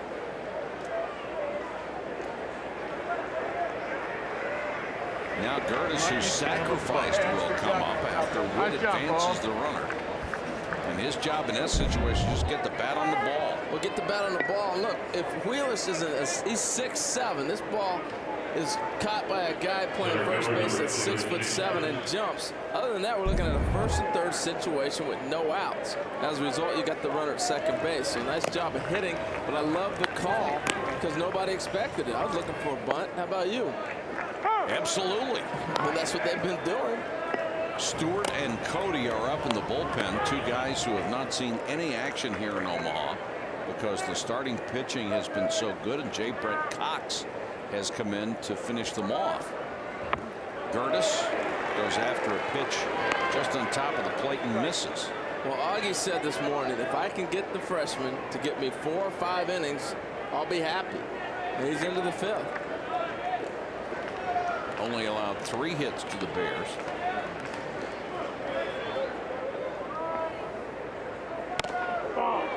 Teagarden sets up side, well off the plate.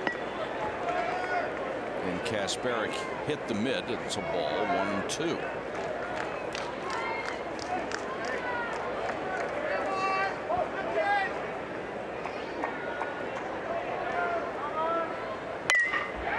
Curtis takes one inside, lofts it down the right field line, and another diving try by Peoples, who gave himself up face first into the trap. Wow. That makes you want to stand up and cheer right there. That is a tremendous effort. And he is going so hard. Watch how far he slides. That is because of the speed he generated and the distance that he covered. Great effort, and he slides, and the only thing that stopped him was the wall. He'd still be sliding. I mean, that speaks volumes for his speed and his ability to even get over there. Well, he's not going to leave anything on the field, is he? And we've seen him make a couple of tremendous plays and effort everywhere. There's a strike 3 call. Fooled him with a fastball, came inside and caught part of the play. You know, what's interesting about this is a lot of times as a left-handed hitter, when the catcher sets up outside, look at the shadow. It comes back over and it tells you where he's at, but the ball tricks him. Watch where Teagarden set up, and you can see that shadow as a hitter, so you know he's going to be set up outside, and the ball ended up inside. The pitcher missed his spot by that much. I think he fooled the hitter, because sometimes you can set up and you can see that shadow of the catcher, particularly this time of night. Right. And you're saying, okay, set up outside, ball's going to be out there. And the next thing you know, he's reaching to get a ball inside. You're fooled. And sometimes it fools the umpire so much when he sees the catcher reach that he won't give you that call. But he was all over that one. 70 pitches for Kasparek, and he is visited, and he'll stay with 2 out here in the 5th, as he will face the top of the order in Michael Griffin. I mean, here's what I'm talking about. Look at the shadow here, out here, of the umpire and the catcher. Now, you can, this time of night, as you get more advanced and you start to try to figure out ways to get a little bit of an advantage, you can see where he's setting up at. The problem is, if the pitcher doesn't hit the spot like last time, you're fooled.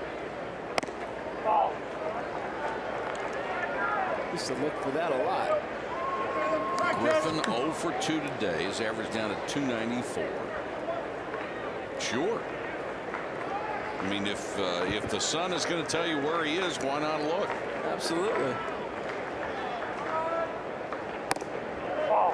Missed outside with a breaking pitch. 2-0 to Griffin. Runner at second with 2 men out in the Baylor 5th. The Bears with a chance here to take the lead with a base hit. Well, he's got to drive him in, or it's going to mess up our stat with moving the runner to second. Fastball too high. Exactly. We get a lot of people working on this kind of stuff. It's amazing all the trends. We'll have to bring that guy from Stanford back in here, Mr. Peterson, later on, have him explain all the statistical stuff. You know, we need a guy like that to explain it, because I sure can't. Strike call as Griffin had already taken a couple of steps toward first. Thought he had a walk. And Mike Conlon, the home plate umpire, usually has a second or two delay in his calls.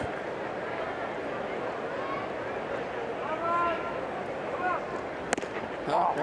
What, Dave? Oh, yeah. You know, Dave's jumping up and down with it. They were kind of pitching around him because Reynolds has struck out, and he struggled a little bit around this guy. So, absolutely right. You know, Griffin has been the hottest hitter on this team. He had the big 2-run single last night. Here we go. And now you want to face a guy that you think you can get out. And leads them in RBIs in the series with 4, but it brings up the left-hander Reynolds, even though he's fanned twice. It's righty against lefty. Reynolds, of course, trying to get his timing back after missing those games with a broken thumb, and is 1 for 13 here in Omaha. So he's presented with a big situation if he can come through with a hit. And that's going to hurt that thumb. I think you could see him flinch.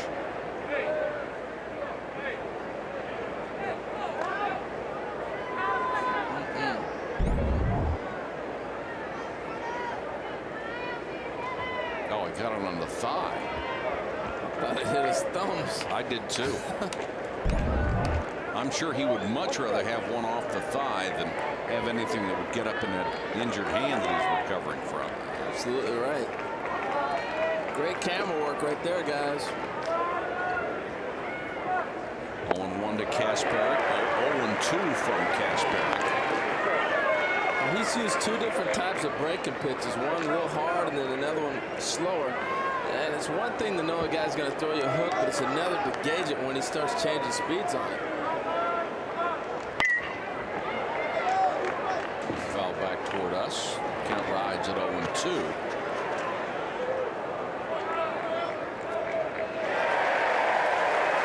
Yikes. How about that, dude? Oh, man. She's got her horns. Oh, I don't know, man. There's so many circumstances that could scare you to death.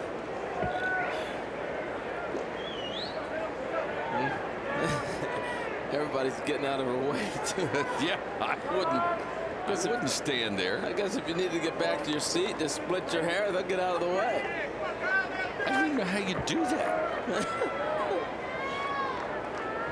This could be everything in the jungle but the hunger.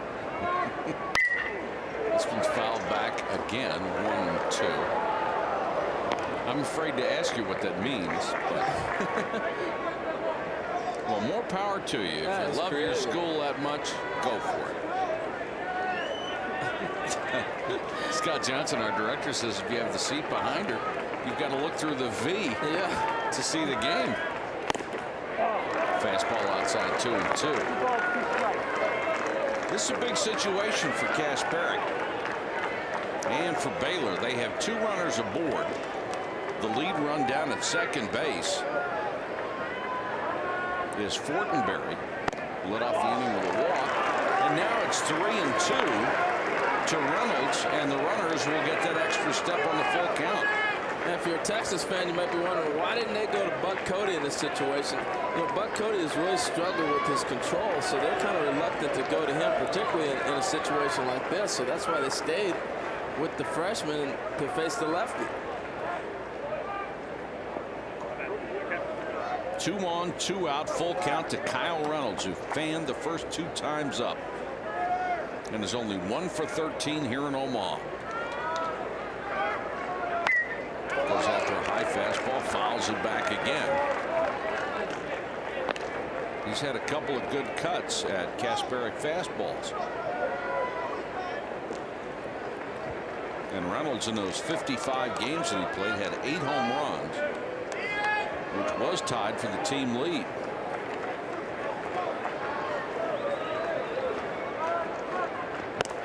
Struck him out on a high fastball. Reynolds has fanned 3 times. Hook 'em horns.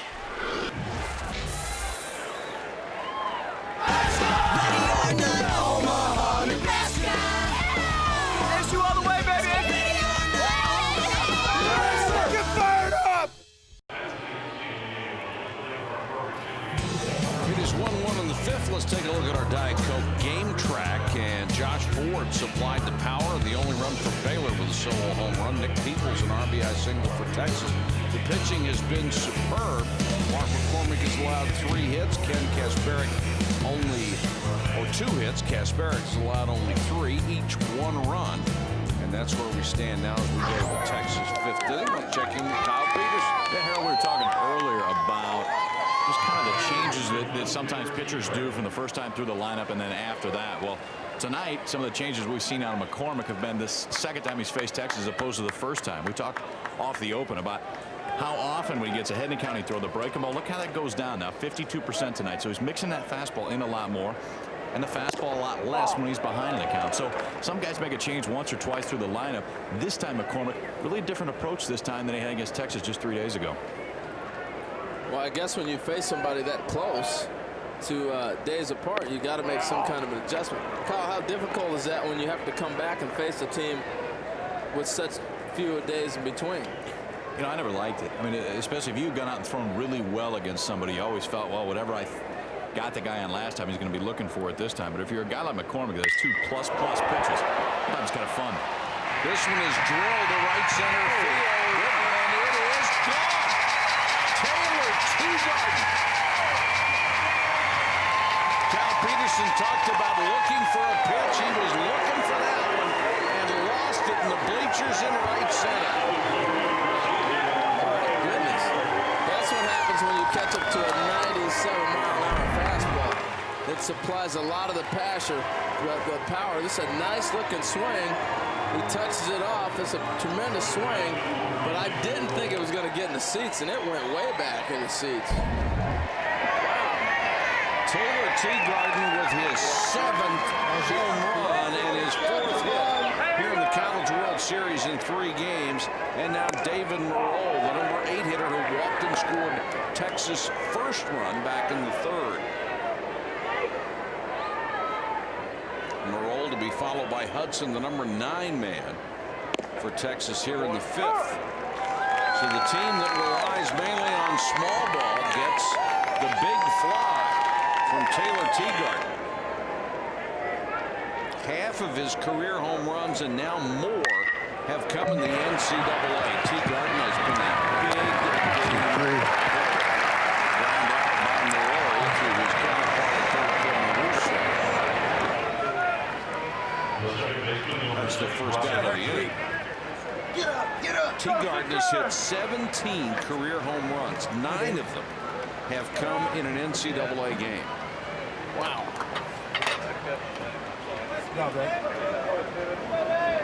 Well, that's why he's up for the Johnny Bench Award as the nation's top catcher. He's a lot bigger than I thought he was, too. A couple of guys out here that are real good catchers that do not have that catcher's build that you've come to assume. They're more lean and athletic. You don't know if they make the pros, if they will be catchers.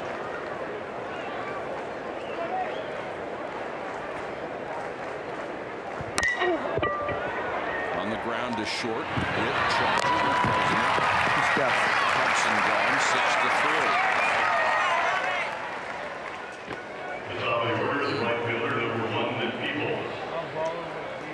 Got to take us back to the top of the order for Peoples to face Mark McCormick. Steve Smith said if he got 4 or 5 innings out of McCormick, who pitched 6 in his first start, he would be happy, and certainly he's got to be pleased with the performance here, even though he gave up his 5th run on the solo homer, or his 2nd run on the solo homer. It's through 5 innings. Yeah, he's looked strong too, and this is on short rest to come back and be able to challenge somebody. He hasn't had a full day's rest that you would normally get in your normal time in the rotation, but he's still got good stuff. Got that one up there at 94, Harold. You like what you see from this guy. But he has thrown 80 pitches, and that one came inside and I think caught the bat handle. And Peoples is fortunate didn't catch anything else. Well, this is a pitch he's got to throw. He's got to come back into that fastball. If you remember when he was pitching to Seth Davidson, you see that off the knob of the bat right there. Yes, it was a foul ball, but he tied Davidson up, and then he set him up for every pitch. Same thing, 1-2. He's got Peoples. Pretty much any pitch he wants to throw, he could exploit that zone. The home run to Teagarden was a ball away. Most of the right-handers he's been pitching away. He's got to come back inside for effect to keep him off that fastball. Set up inside and missed badly with a fastball. It's 3-2 to Peoples, who is 1 for 2 with a single tonight.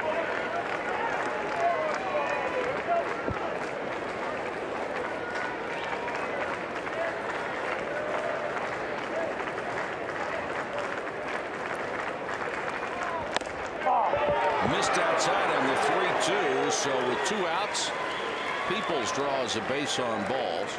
The second issued by McCormick tonight. Well, the one thing I like about McCormick is he wanted the baseball, Mike. And remember, we were talking to Steve Smith this morning. He said, hey, I started getting phone calls, text messages, everything from all his pitching staff. That's great. That's great when you have kids saying, I want the baseball, I want to pitch.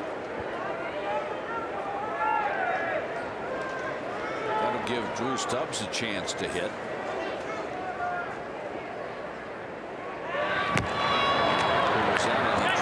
Sin tag late. Last time up and he's 0 for 2. I think we might see Peoples try to steal in this sequence. If he happens to be thrown out, you got Stubbs leading off the next half inning. It's a scoring position. You can drive in a run. Peoples has stolen 13 bases this year. And the top 3 guys in the order are their best base stealer, Peoples, Stubbs, and Johnston.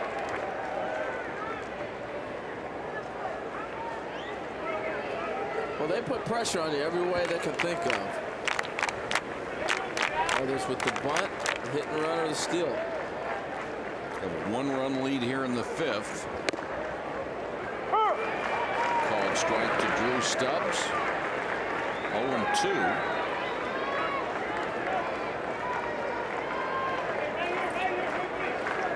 Augie Garrido said not the best baseball player, but the best athlete he's ever had the pleasure to coach.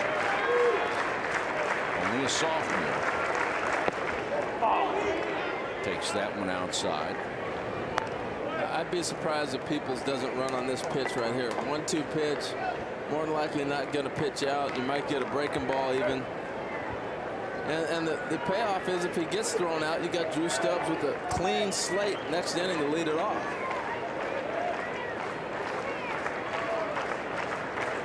Not running, and it's foul tipped at the plate. It's a good looking swing right there. One thing I like about McCormick is he's saying here, yeah, I got 2 strikes on you. I'm not worried. If he wants to run, let him run. I'm coming right after with my best stuff. Not messing around at all.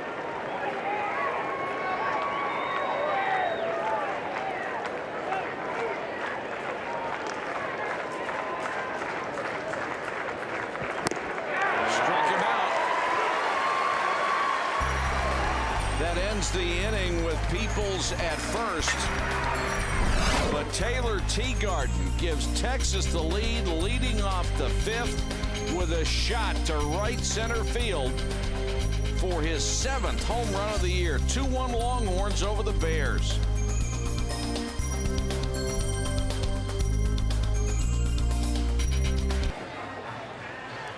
Arizona State and Florida will play tomorrow, either at 2 or 7 Eastern on ESPN. In the first bracket, Tennessee and Nebraska already gone. Oregon State and Tulane eliminated in bracket 2. Baylor, for them, this is an elimination game against Texas. The only reason, or one of the reasons, Baylor is still here is Abe Woody, the relief pitcher, who did such a great job the other night. And his parents are with Aaron Andrews right now. Aaron. That's right, Mike. First, I'm going to talk with Abe's mother, Lee, when your son was in top of the 9th. All that pressure on him, must-win situation. What was going through your head? All I could think of was he was getting to do what he's dreamed about since he was a little bitty boy, and we just get to enjoy it with him. We were so excited, so excited. Now, Dad has coached Abe since he was 14, until he was 14 years old. He told me he gets the win. You see him after the game. What was that like? Oh, it's just a dream come true. I mean, the College World Series, you know, how exciting can you be? I mean, it's wonderful. What did you say to him? Great job. You know, your dream came true. And it's true. Now he gets to go to the next step. So he's a good kid, and he'll do well. Did you guys sleep at all last night? No. We went to bed about 2 and had a wake-up call about 7. So we were too excited. We were too excited to sleep. So thank you guys so much. Congratulations. Good luck tonight. Thank you. Guys. Aaron, thanks very much. And he certainly came into that ball game with a purpose. Gave up only 2 hits in 4 innings plus and was terrific. And here is Josh Ford leading off the 6th. Ford has that solo home run that has given Baylor its only run of the night. Both clubs limited to 3 hits by outstanding pitching. Kasperick misses with a fastball low. The Bears against Tulane yesterday. Remember, Tulane, the #1 team in the country, the #1 seed. Baylor gets 7 runs in the last 3 innings as Woody goes 4 1/3, and the Bears win it 8-7. Just a sensational comeback against the Green Wave of Tulane. We now have the distinction of blowing the only 2 7-run leads in the history of the College World Series. Something you don't want. Definitely don't. Especially when you're that good a ball club. I know those kids are hurting right now. And to lose a game on an error, on a potential double play that's going to win it for you, I know that's just devastating to everybody involved. Zack Dylan stands in with a runner at first. Nobody out here in the Baylor 6th inning. The 3, 4, 5 men scheduled to hit here in the 6th. Somebody doesn't care because it's nap time. 0-2 to Dylan, who's 1 for 2 tonight. And Kasparic misses with a fastball. The action continues in the Texas bullpen. Cody, the left-hander. Clayton Stewart, who has made 43 appearances this year, is the right-hander.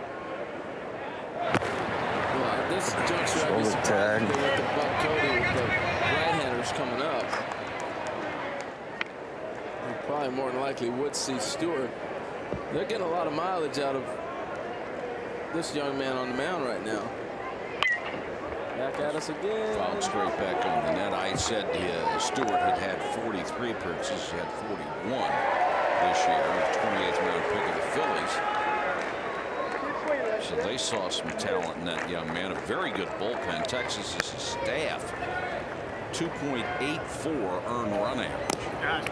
And I don't care how much they have taken the trampoline effect out of the bat. That's still an aluminum bat and a tremendous ERA. Well, a lot of it has to do with that guy right there blocking that ball, Taylor Teagarden. When you got a catcher that can keep your double play in order, blocking a ball like that right there, now all of a sudden your ERA is going to drop. It gives you opportunities to get out of big innings when your catcher keeps it in front. And Teagarden may be the best that there is. He missed a half a dozen games just before the regional with a back strain, and they really missed him. Fastball is low. It's 3-2 to Dylan. And as Kasparic working himself into a jam, he walked the leadoff man, Ford. He's now gone 3-2 to Dylan. Be interesting here to see if they actually start Ford and trust Dylan to put the ball in play, because if he swings and misses, you can just basically count Ford out at second. Doesn't have a big lead and doesn't run very well. He goes. Strike 3 called and strike out. Teagarden puts it on the bag, and Ford didn't have a chance. And what made this play work is they threw a breaking ball. You can see Ford got the big jump, and here's the throw. But watch, he gets a curveball. That's way. I think they got away with one there. That ball was a little bit outside, and you hate to see it. That was out of the zone. But Ford didn't have a chance as he came into second place or second base. And what a generous strike call that was to get Zack Dylan. Well, it really was. And they threw the pitch, a breaking ball. They were hoping to catch the hitter off guard, but he actually saw that it was a ball in his mind. And I think they caught a little bit of a break. Now think how big that would be. There would be runners at first and second with nobody out. Instead, the bases are empty. I mean, that ball's not even starting near the plate. And you can't call that a strike in that situation. No. That's just a missed pitch, and it buries Baylor. And it hasn't been a strike the entire game. Or nothing really even close to that. This one's hit outside a third foul, and that is a tough break for the Bears. Because instead of being able to throw Ford out at second base, you've got consecutive walks with the number 5 hitter Drew Brees up there. And now Brees is up with nobody on and 2 out. So a huge turnaround for Baylor. Fastball hit right at the shortstop, Seth Johnston, who hasn't missed anything in the College Series. Play here in the 6th. Taylor Teagarden throws out the runner, and Texas holds its lead.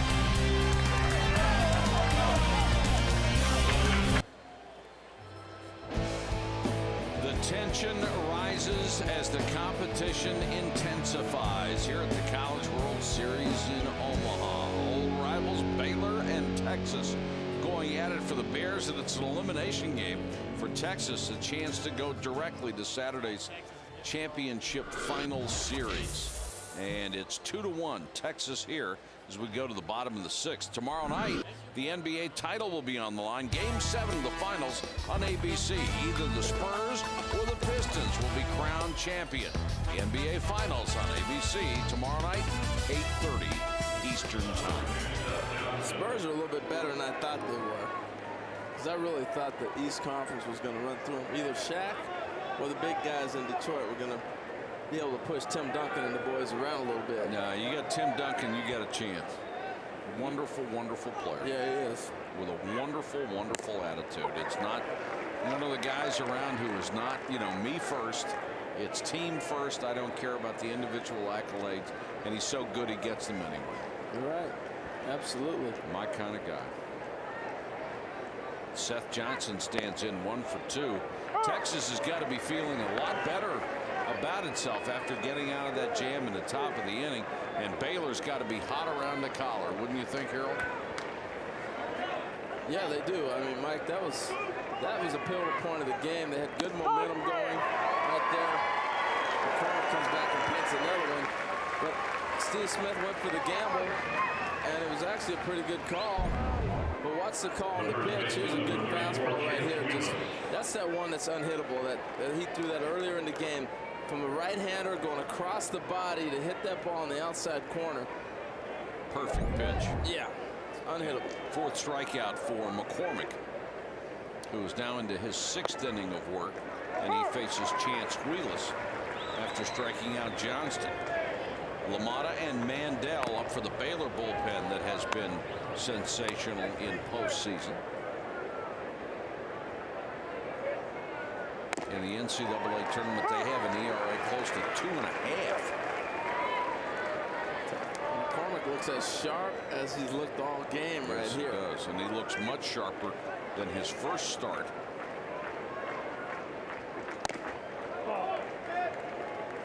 When he started off the game with a 97-mile-an-hour fastball and has shown you a very good hook on top of it, and has had command of just about everything.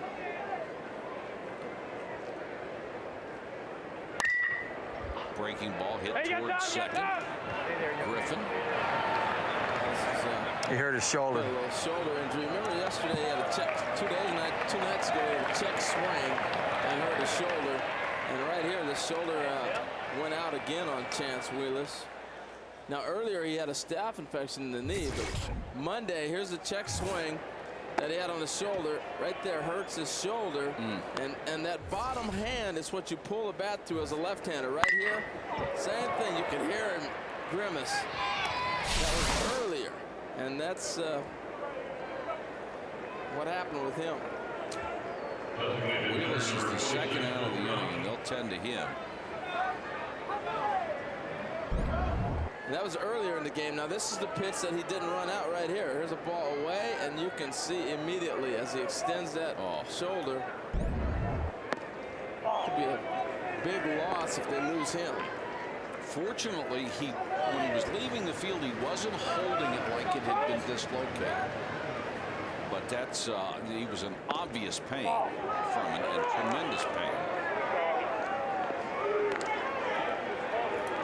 And you just hate to see a kid get hurt here at the College World Series, knowing how badly they want to play. And if you ever leave it up to the player, he's going to play. That's why you got to have coaches and trainers step in and say, "That's it, you had enough." This one's lofted to shallow right. Fortenberry comes on, calls everybody off, and makes the catch to retire Will Crouch. We played 6 full. Texas leads 2-1.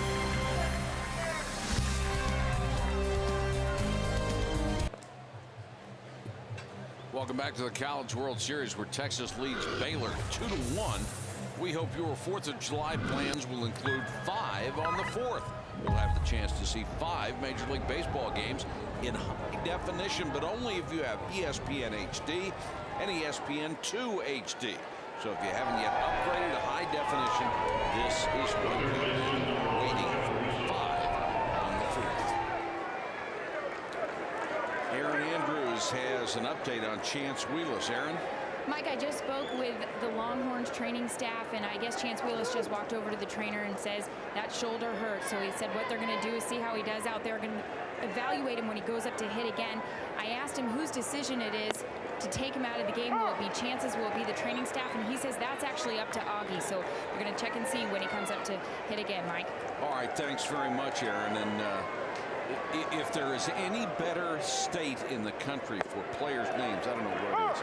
Chance Wheelis. Yeah, I mean, they just got some great names on this club. Cody.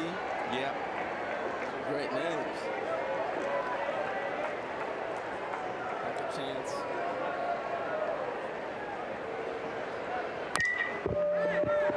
Grounded slowly toward third. Going to be a tough play for Moore.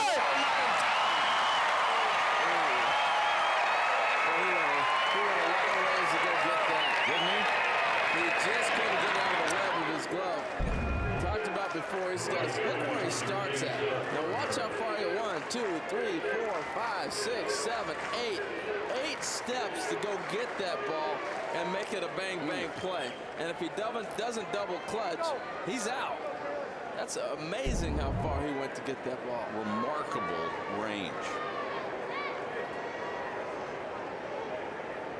Kasparic will start the 7th inning, giving up an infield single. He has struck out 6, which matches a career high, now thrown 101 pitches. And he will face Fortenberry as we go to the 7th man in the order. Now you're at the bottom of the order. Do you sacrifice with Fortenberry and bring up the 8-9 hitters? I think they let him swing here. You got the hole between first and second. They're going to bunt it.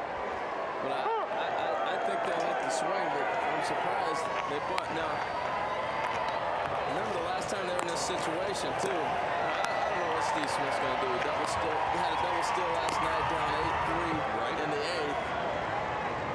Jay Brent Cox, the closer, you saw, joins Cody in the bullpen. Now here's the play in the last inning. This ball is, I think, a ball, but you got the catcher running. And you got a guy that makes a lot of contact. I just felt like that was a bad call that hurt Baylor. It was a good call to make the play, but the umpire, I think, missed the pitch. It really hurt. Oh, absolutely. Changed the whole half of the game right there. Couldn't even call that pitch a backdoor breaking ball that went around the plate. It didn't get there at all. But they got a break and took advantage of it. Well, you know, you're going to miss pitches sometimes when you're behind the plate. You just hope it's not in a situation like that. But that's natural. That's going to happen. You're going to miss some pitches. Will Fortenberry still be bunting on the 0-2?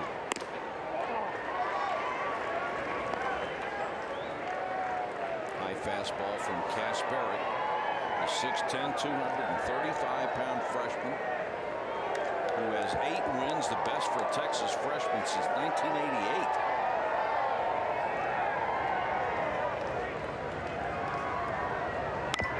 Fortenberry bunts with 2 strikes, and the sacrifice will work. And the ball got away from Wheelis. He caught the ball looking into the sun. Here comes the throw to the plate, and Will tied at 2. Wheelis blinded by the sun, and the ball whistled right past him. Well, this is that time of night that we have seen. It's the 5th and 6th innings that usually bite you. Here it is. It's going to be a great angle. This is what he's looking at. This ball's caught and thrown, and as you see it, got right into the sun. He ducked his head to get out of the way. You can see it glistening off the side pads over there. Great hustle by the base runners, and particularly the bunter in that situation to end up at third base and no outs. Fortenberry gets to third. As Russo scores, it's 2-2. And here once again, here's the sun. Now remember, Chance Wheelis is coming off that arm injury, and he's thinking about the arm instead of grabbing the sunglasses in that particular inning to get set ready for defense. And he still didn't have the glasses on. It was obvious he couldn't see it. Wheelis makes this stake. Heck of a defensive play, saves a run, steps on the bag, and the runner Fortenberry has to go back to third. Nice defensive play, picks it, Took his time to pick up the runner, but nice base running also to not go ahead and try to force a play there.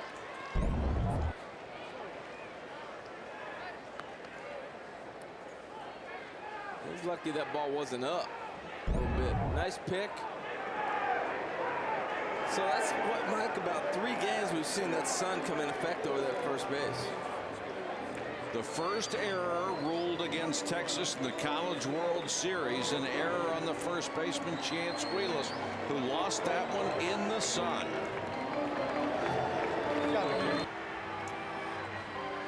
Back at the College World Series, where Baylor has just tied it up here in the 7th, 2-2. And here's the first baseman, Chance Wheelis, being offered a pair of sunglasses after that play where he lost the ball in the sun, and he's going to pass on that. There's a lot of guys, Harold, in the last couple of years that simply don't want to wear shades. No, you absolutely. Well, once you mess that up, you're kind of sitting there going, I don't know if I should put them on now anyway. Buck Cody is the new pitcher, power throwing left-hander. Well, here's why I offered him the sunglasses. Look at the sun. He can barely see this ball. Now, you got to remember, he stands out there 6'7", and you start to think he's playing now. Obviously, the sun is not in his eyes anymore as it continues to drop behind us and start to set. Kevin Seveny will come on to pinch hit for Chase Gertis, the left-hander. Well, you got infield drawn in, and you've seen crazier things in the college game. You may see a squeeze bunt here. You know, they're not afraid to do that thing, but most of the time with the infield drawn in, you like that hitter to have an opportunity to shoot one through the middle of that infield. Cody's on to pitch, a 16th round draft choice of the Giants. Gets a called strike in there. And Buck Cody has been wild as of late, and that's one of the reasons Augie Garrido was very hesitant to use him, although he's got electric stuff. Walked 30 and struck out 38 in 52 innings of work.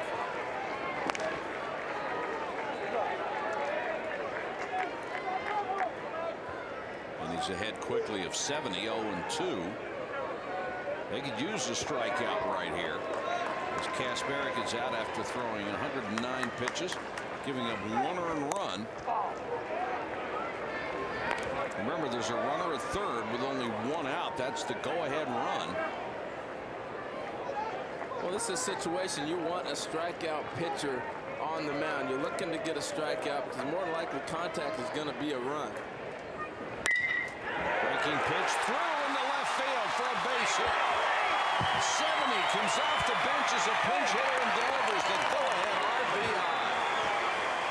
See, and this is carryover from last night's game.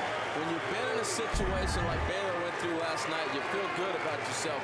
There's a good breaking ball, nice piece of hitting, and once again with the infield drawn in, you just got to make contact, and more than likely you're going to find the hole right there. He did his job. Baylor goes up 3-2.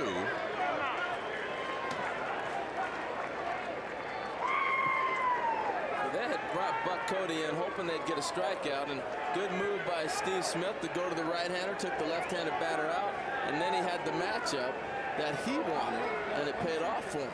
Even though Gertis is his starting center fielder, Seveny is an excellent defensive replacement, and as a right-hander comes in and gets the base hit. And this is the first time Texas has been behind the entire College World Series. I can't even remember being behind last year. I can't either. They'll go to the pen again. We'll check on that when we come back.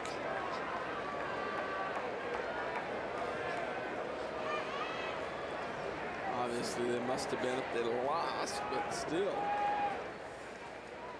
J. Brent Cox.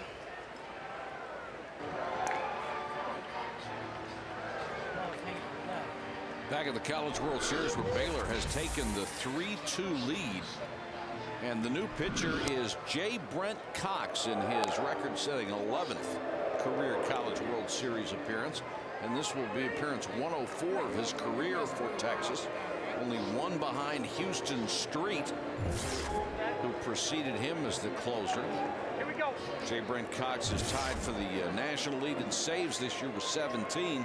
Does not commit in a save situation here. If Texas can come from behind, he would be the winner of this ball game. Well, it's interesting how Augie Garrido's playing this game as if, he wants to put them away. You never want to get to an elimination situation. Texas does have a huge advantage in the fact they haven't lost a game. So he's feeling like this is a big part of the game to stop that offense of Baylor right now. That's why you go to J. Brent Cox now.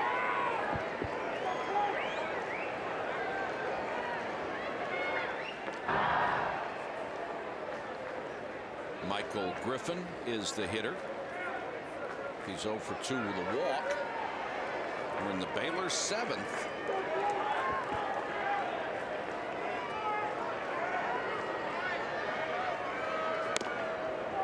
And the throw into the sunlight and the resulting error set up 2 runs for the Baylor Bears. After they had a rally cut short in the previous inning by what was pretty obvious to most of us is a bad call on the third strike. And the then resulting throw out of a runner at second base, where it looked like for all the world they would have runners at first and second with nobody out.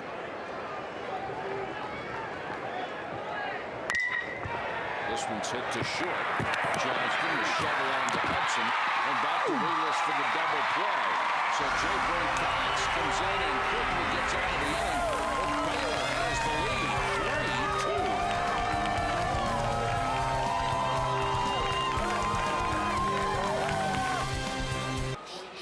3-2. The Baylor Bears, trying to fight off elimination, have taken a 3-2 lead over Texas here in the 7th inning. And after an outstanding performance by Mark McCormick, we'll have a pitching change, but Kevin Seveny is the new defensive replacement in center. He came on to get the pinch hit single that put Baylor ahead, and Ryan LaMotta, the junior from Sugar Land, Texas, who is 5-1 this year, and a very familiar face to Baylor followers with 35 appearances. LaMotta was one of 2 guys, McCormick the other, who made sure their head coach Steve Smith knew that they wanted the baseball for this game. One called, the other sent a text message on the coach's phone like, I want the ball. Give it to me and I'll go out there and do whatever I can. Well, McCormick did his job. He was exceptional through 6, and now LaMotta with a chance to come in and perform. And LaMotta shut down the Oregon State Beavers and gave them a chance to win that game in the Oregon State ball game. He pitched outstanding. Carson Kiner will lead it off. Jeff Mandel will come in as the new first baseman, replacing Kyle Reynolds. Mandel, a very good athlete, also a relief pitcher, and was warming up in the bullpen early. You might be wondering why do you take Reynolds out of the game? He's drafted as a shortstop in the 6th round by the Cubs. Well, it goes back to the thumb injury. His biggest problem is defending. And obviously some of the swings he's had today, you can tell it's bothering him a little bit, because he's a pretty good player and he struggled a little bit today. 1-2 to Kiner. Fastball outside. He'll be followed by Teagarden, who has a home run, and David Merole.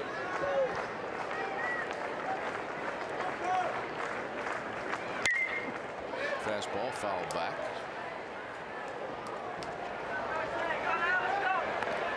And now's when it gets interesting between these 2 clubs. This, to me, is when the coaches determine the game. They really control the game here. They call the pitches more often. They control the running games. Don't run. You take off the green lights. You put the bunts on. A lot of different things. Now is when coaches take over. Breaking pitch popped into shallow right. And caught by Fortenberry. That's 1 out in the inning. Here are the brackets. Arizona State stayed alive. And they'll play tomorrow, either at 2 or 7, depending on the outcome of this game in bracket 1. If Baylor wins this game, they stay alive in the double elimination tournament. Texas again. That would mean this game would be at 7 o'clock between these same two teams. And what these two teams here better hope that somebody knocks Arizona State off, because you let them get a breather and get to that championship, best 2 out of 3. They're going to have their hands full with what those kids have been through. Texas is in better shape than anyone as far as pitching right now, but a loss tonight would equalize that a little bit.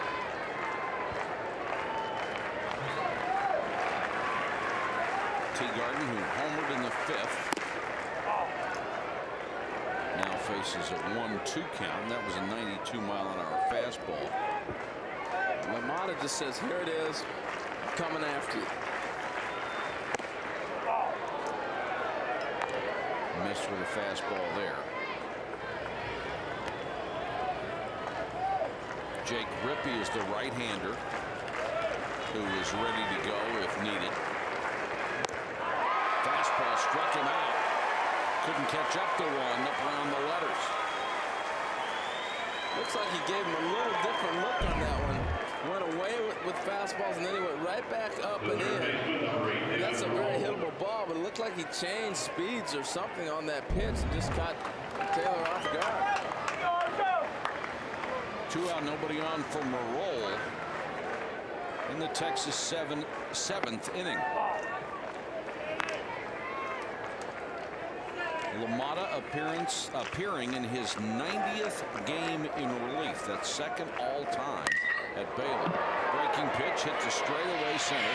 70 backs a couple of steps and makes the catch.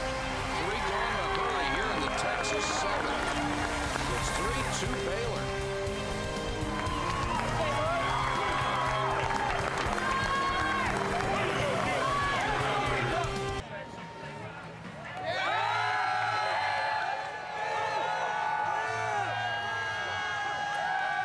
Inning from Omaha, Nebraska. Baylor leading Texas 3-2. Let's take a look at our Diet Coke game track. This one started with Josh Ford hitting his 9th home run back in the 4th inning. Taylor Teagarden answered with a solo home run in the 5th for the Texas Longhorns. This sacrifice bunt, the big play in the ballgame, as the throw goes into the sun. Chance Wheelis can't find it, and Baylor gets its 2nd run of the inning on an RBI single by pinch hitter Kevin Seveny. And the Bears are now up 3-2. And an attempted bunt by Kyle Reynolds, who will lead it off. Excuse me, Mandel, who came in for Reynolds in the last inning.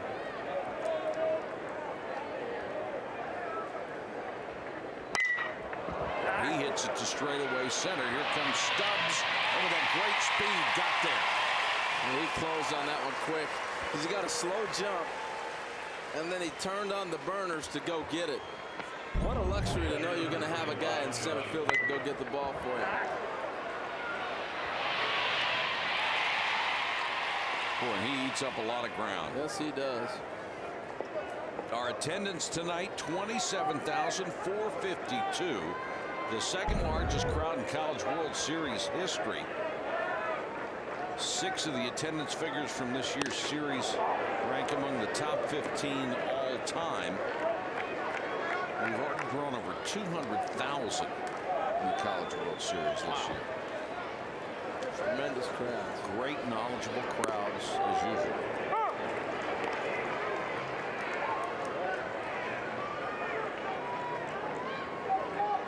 Ford, who has the home run and a walk, stands in. His season average now up to 329.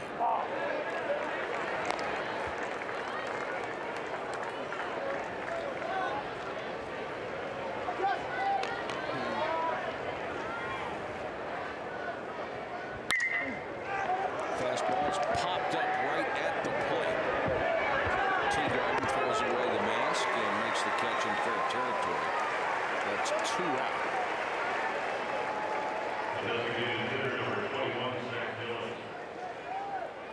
No, I like the way he just handled that whole play, how he watched the ball, kept the mask in his right hand, and flipped it out of the way once he knew where it was at, so you don't trip over the mask. He's just ultimate indignity for a catcher is to stumble over your own mask and miss a pop-up. You'd be surprised how many times that happens. Especially when it's windy. Yeah.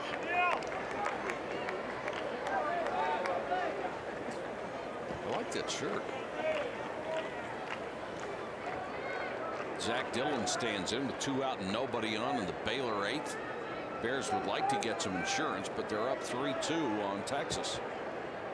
Remember, if Baylor wins tonight, they would play Texas again tomorrow night.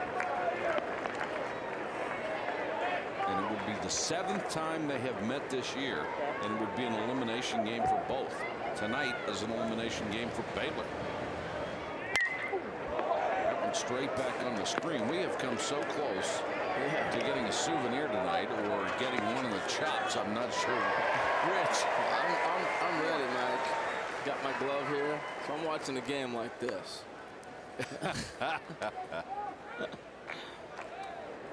Get back up here pretty quick. Yes, they do. Oh. The 2-1 from Cox is a called strike. 2-2.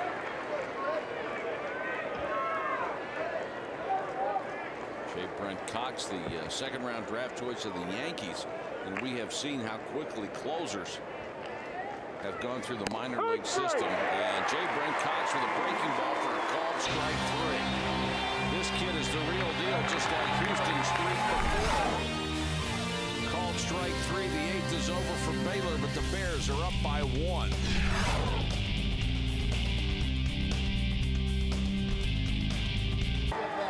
Bottom of the 8th for the Texas Longhorns. They're down 3-2 against the Baylor Bears.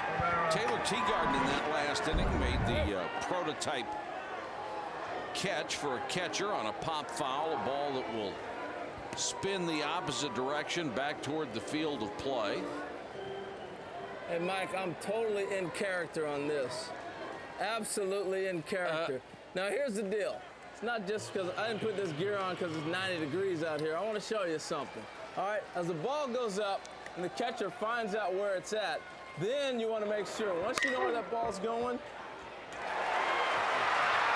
This one's booted by the shortstop. The throw, can't pick it up at first.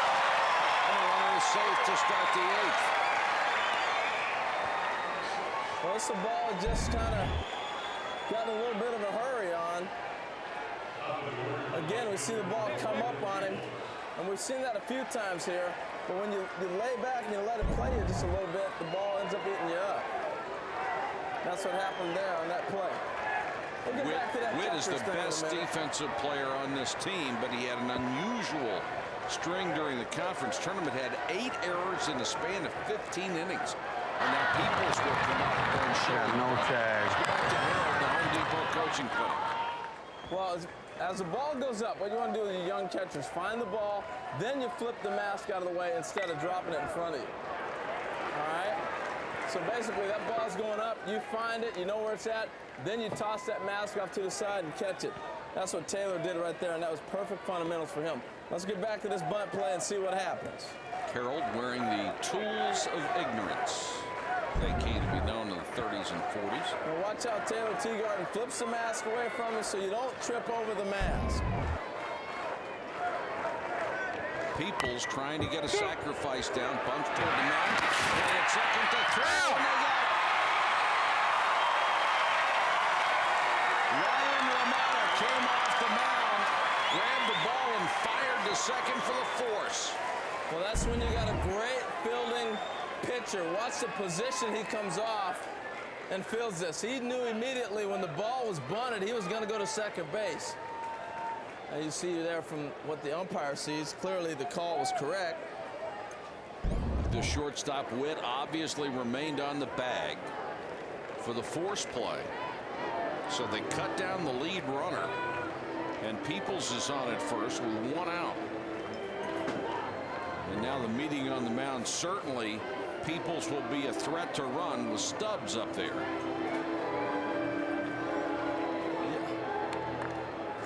Well, Well, you would think. You know, the other thing is you got a guy that can steal, obviously, but Stubbs has got the power to drive one in the gap, too. To get all your College World Series box scores, brackets, and press quotes, all you have to do is log on to NCAAsports.com, the official online home for all 88 NCAA championships. That's one of the few times that Texas has not executed the bunt play. Exactly. Stubbs has struck out twice, and they throw it away down the right field line, and now the runner falls down. Peoples is still going to go for third. The throw, and he got in there. Peoples going into second base. Nearly a disaster for Texas. Then he's got to pick himself up and try to go to third. That's what makes these games out here so exciting. You just can't assume anything. This ball thrown behind him. Now watch Peoples right here. But he was quick enough to get a perfect slide and get up and go to third. Now you noticed he was looking at the play behind him and then turned to pick up the third base coach. What I didn't understand is once he's on the way to third, there's no sense looking back over your shoulder. All that does is slow you down. You're absolutely right. You come right up that point and you look to that third base coach and let him wave you on. There was an error on the pitcher on the throw, allowing Peoples to go to third. Fly ball to right. This could be interesting. Fortenberry will make the catch. Here comes Peoples. Fortenberry with that good arm. Collision at the plate, and Fortenberry is in there. You can't throw it to the catcher. The catcher can't block the plate without the ball, and he clearly did not have it. These two teams, they play right against each other. You're seeing a little fire out of both of them right here. Josh Ford waiting on the throw from Fortenberry, which was terrific. And Peoples coming from third, and you knew something had to give. Well, he gets behind this ball, and he's got a tremendous strong arm. You see him get behind it, come through it, fundamentally sound. And here's where the play gets exciting. Ford is blocking that play. Peoples has nowhere to go. Exactly. It's but to run into the catcher, who's twice his size. That's a heck of a collision. Yes, it is. And Peoples got the best of that one and got in there. Now, you can say all you want. You're not allowed to create a collision at home. But if that catcher's blocking the plate without the ball, you have a right to do whatever you can to get to that dish. You got to go through him in that situation, and that's exactly what he did. Now, I know the rules in college around the bases, you have to go straight into the base, but if the base is blocked, I believe that gives you the right to go through him. Otherwise, the catcher starts blocking the plate as soon as the ball goes in the air, and you have no choice. Right. Now they'll appeal to third. These two teams are playing for some blood. Yes, they are. Woo! Peoples a go-getter, isn't he? Yes, he is. He had a full head of steam. This ball's lofted to deep left center. And caught on the run. 70 runs it down on the track as Texas was bidding for the lead. But Nick Peoples on the sacrifice fly from Stubbs will tie this game at 3. We've played 8 full at the College World Series.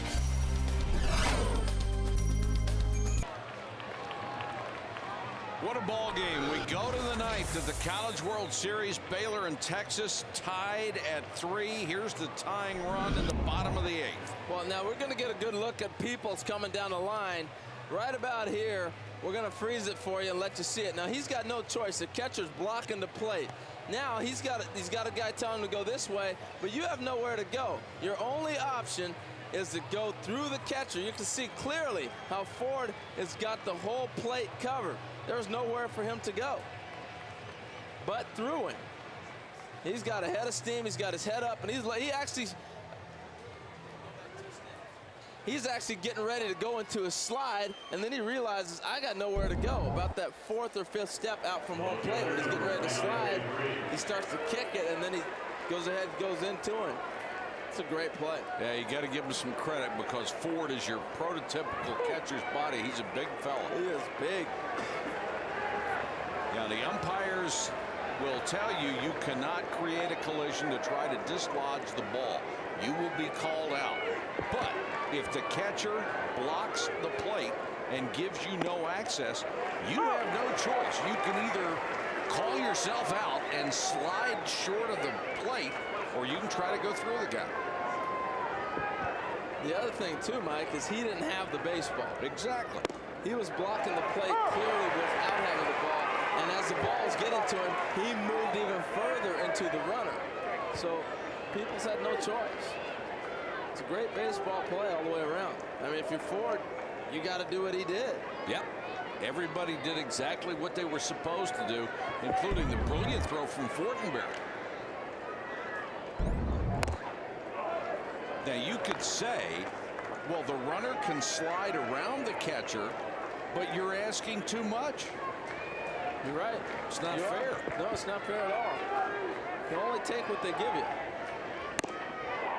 Jay Brent Cox now trying to keep it at 3-3. You know, as he faces Reed Breeze to start the Baylor ninth. You were talking about Jay Brent Cox being a Yankee draft pick. I think that he reminds him a lot of Jeff Nelson. Now, he throws a little bit harder than he does, but that slider is very similar. And that motion that he comes with, a lot of Jeff Nelson. And if you follow the Yankees, obviously, he was a big part of that success when they went on that great run in those World Championship teams. Missed that last one with a fastball, and it's 3-2. Breeze, Russo, and Fortenberry scheduled to hit here in the ninth. Breaking pitch, and he missed. Gutsy pitch there, Mike. Guy with a lot of confidence in his stuff. Didn't get that one over. And now Russo singled his last time up and scored. And those leadoff walks score nearly 50% of the time in the College World Series. In this tournament as a whole, yeah, that's the situation we have right now. 50% of the time, almost, is what we're looking at here in the ninth. Foul ball right here. He'll try to bunt him over, fouled at the plate.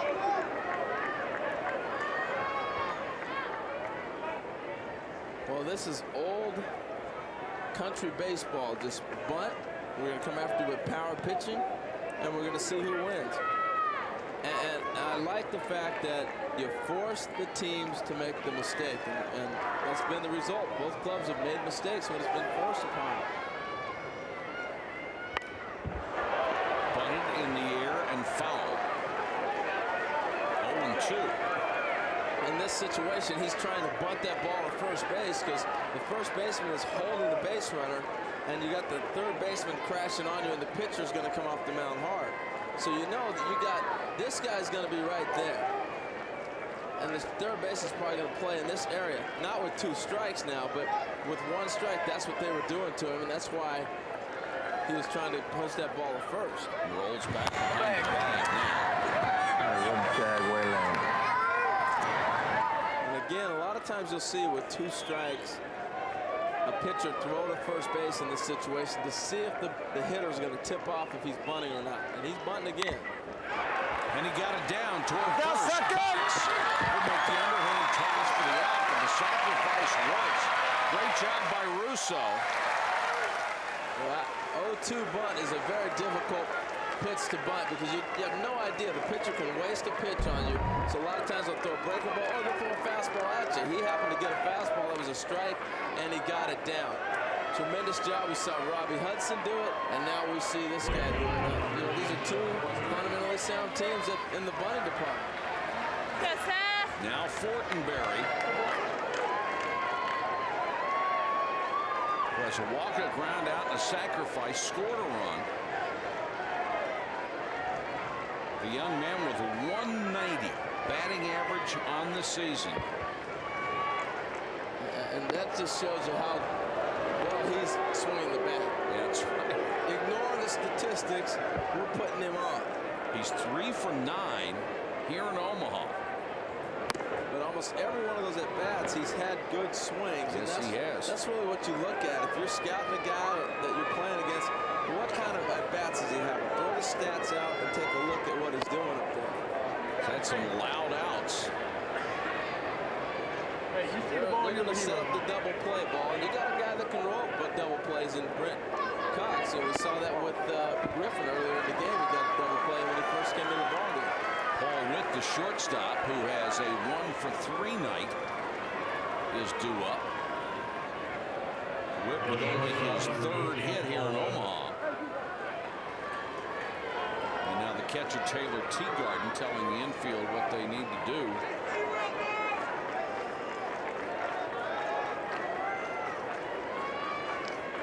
Wood singled, and he has gone out to first base twice.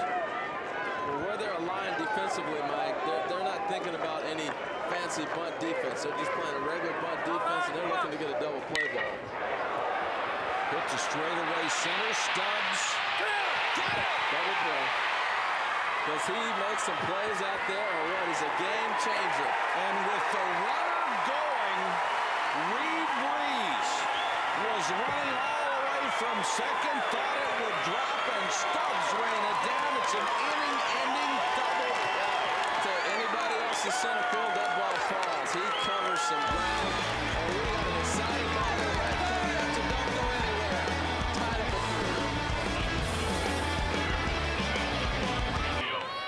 Back at the College World Series, and the Texas fans celebrating the fact that they got out of the ninth without a run, and they go to the bottom of the inning.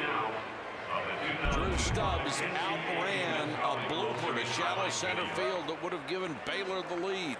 Well, look how far he started, and if you read Breeze, you know where the outfielder's playing when the ball's hit. Remember, he's an outfielder too. So he's thinking there's no way anybody's going to get to that ball. Here's his read. He turns, looks, freezes, and says, this ball's going to fall, I'm going to go.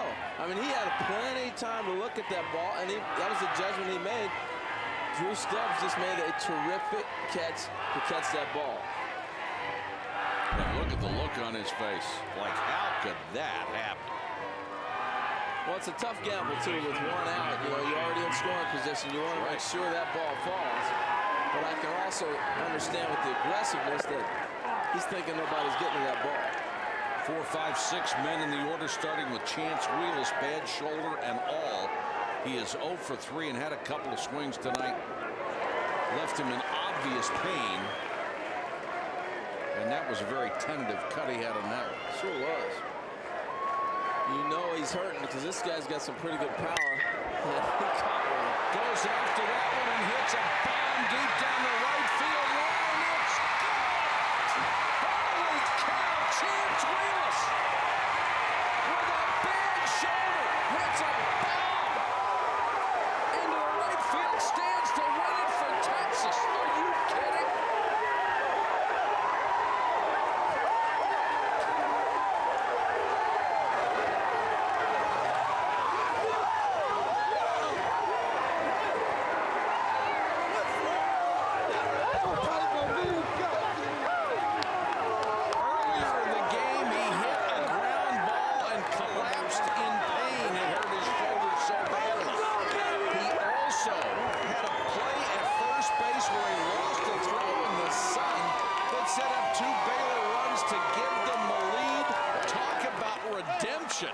In the bottom of the ninth, a walk-off home run to win it and send them to the championship series.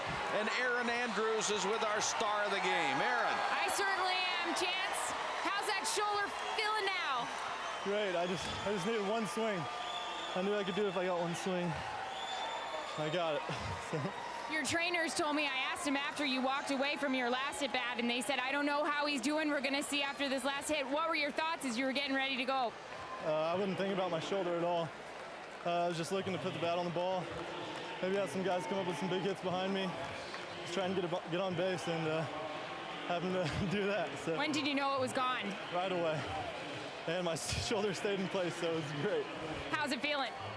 Feels fine now, but hopefully it'll stay the rest of the series, so we'll see. This team is going back to the championship series. What is it about this Texas team? We just battle. We come out every time. We've been behind a lot this year. And this is what it pays off for, this game right here. We battle. Congratulations. Thank you. Mike? Aaron, we have just had so many remarkable moments at this College World Series. So many dramatic bottom of the ninth heroics. And this one belongs to Chance Wheelis, our Pontiac high performance moment.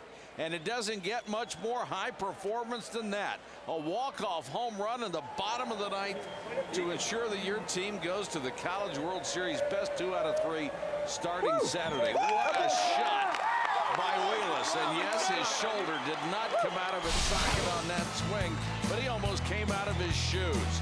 Arizona State and Florida will now play tomorrow night on ESPN at 7 o'clock to see who will face the Texas Longhorns for the College World Series best 2 out of 3 starting Saturday.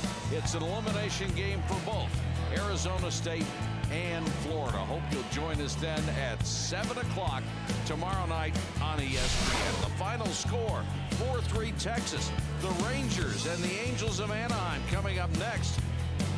A reminder that both of today's College World Series games can be seen again on ESPNU. Florida, Arizona State at 10 Eastern.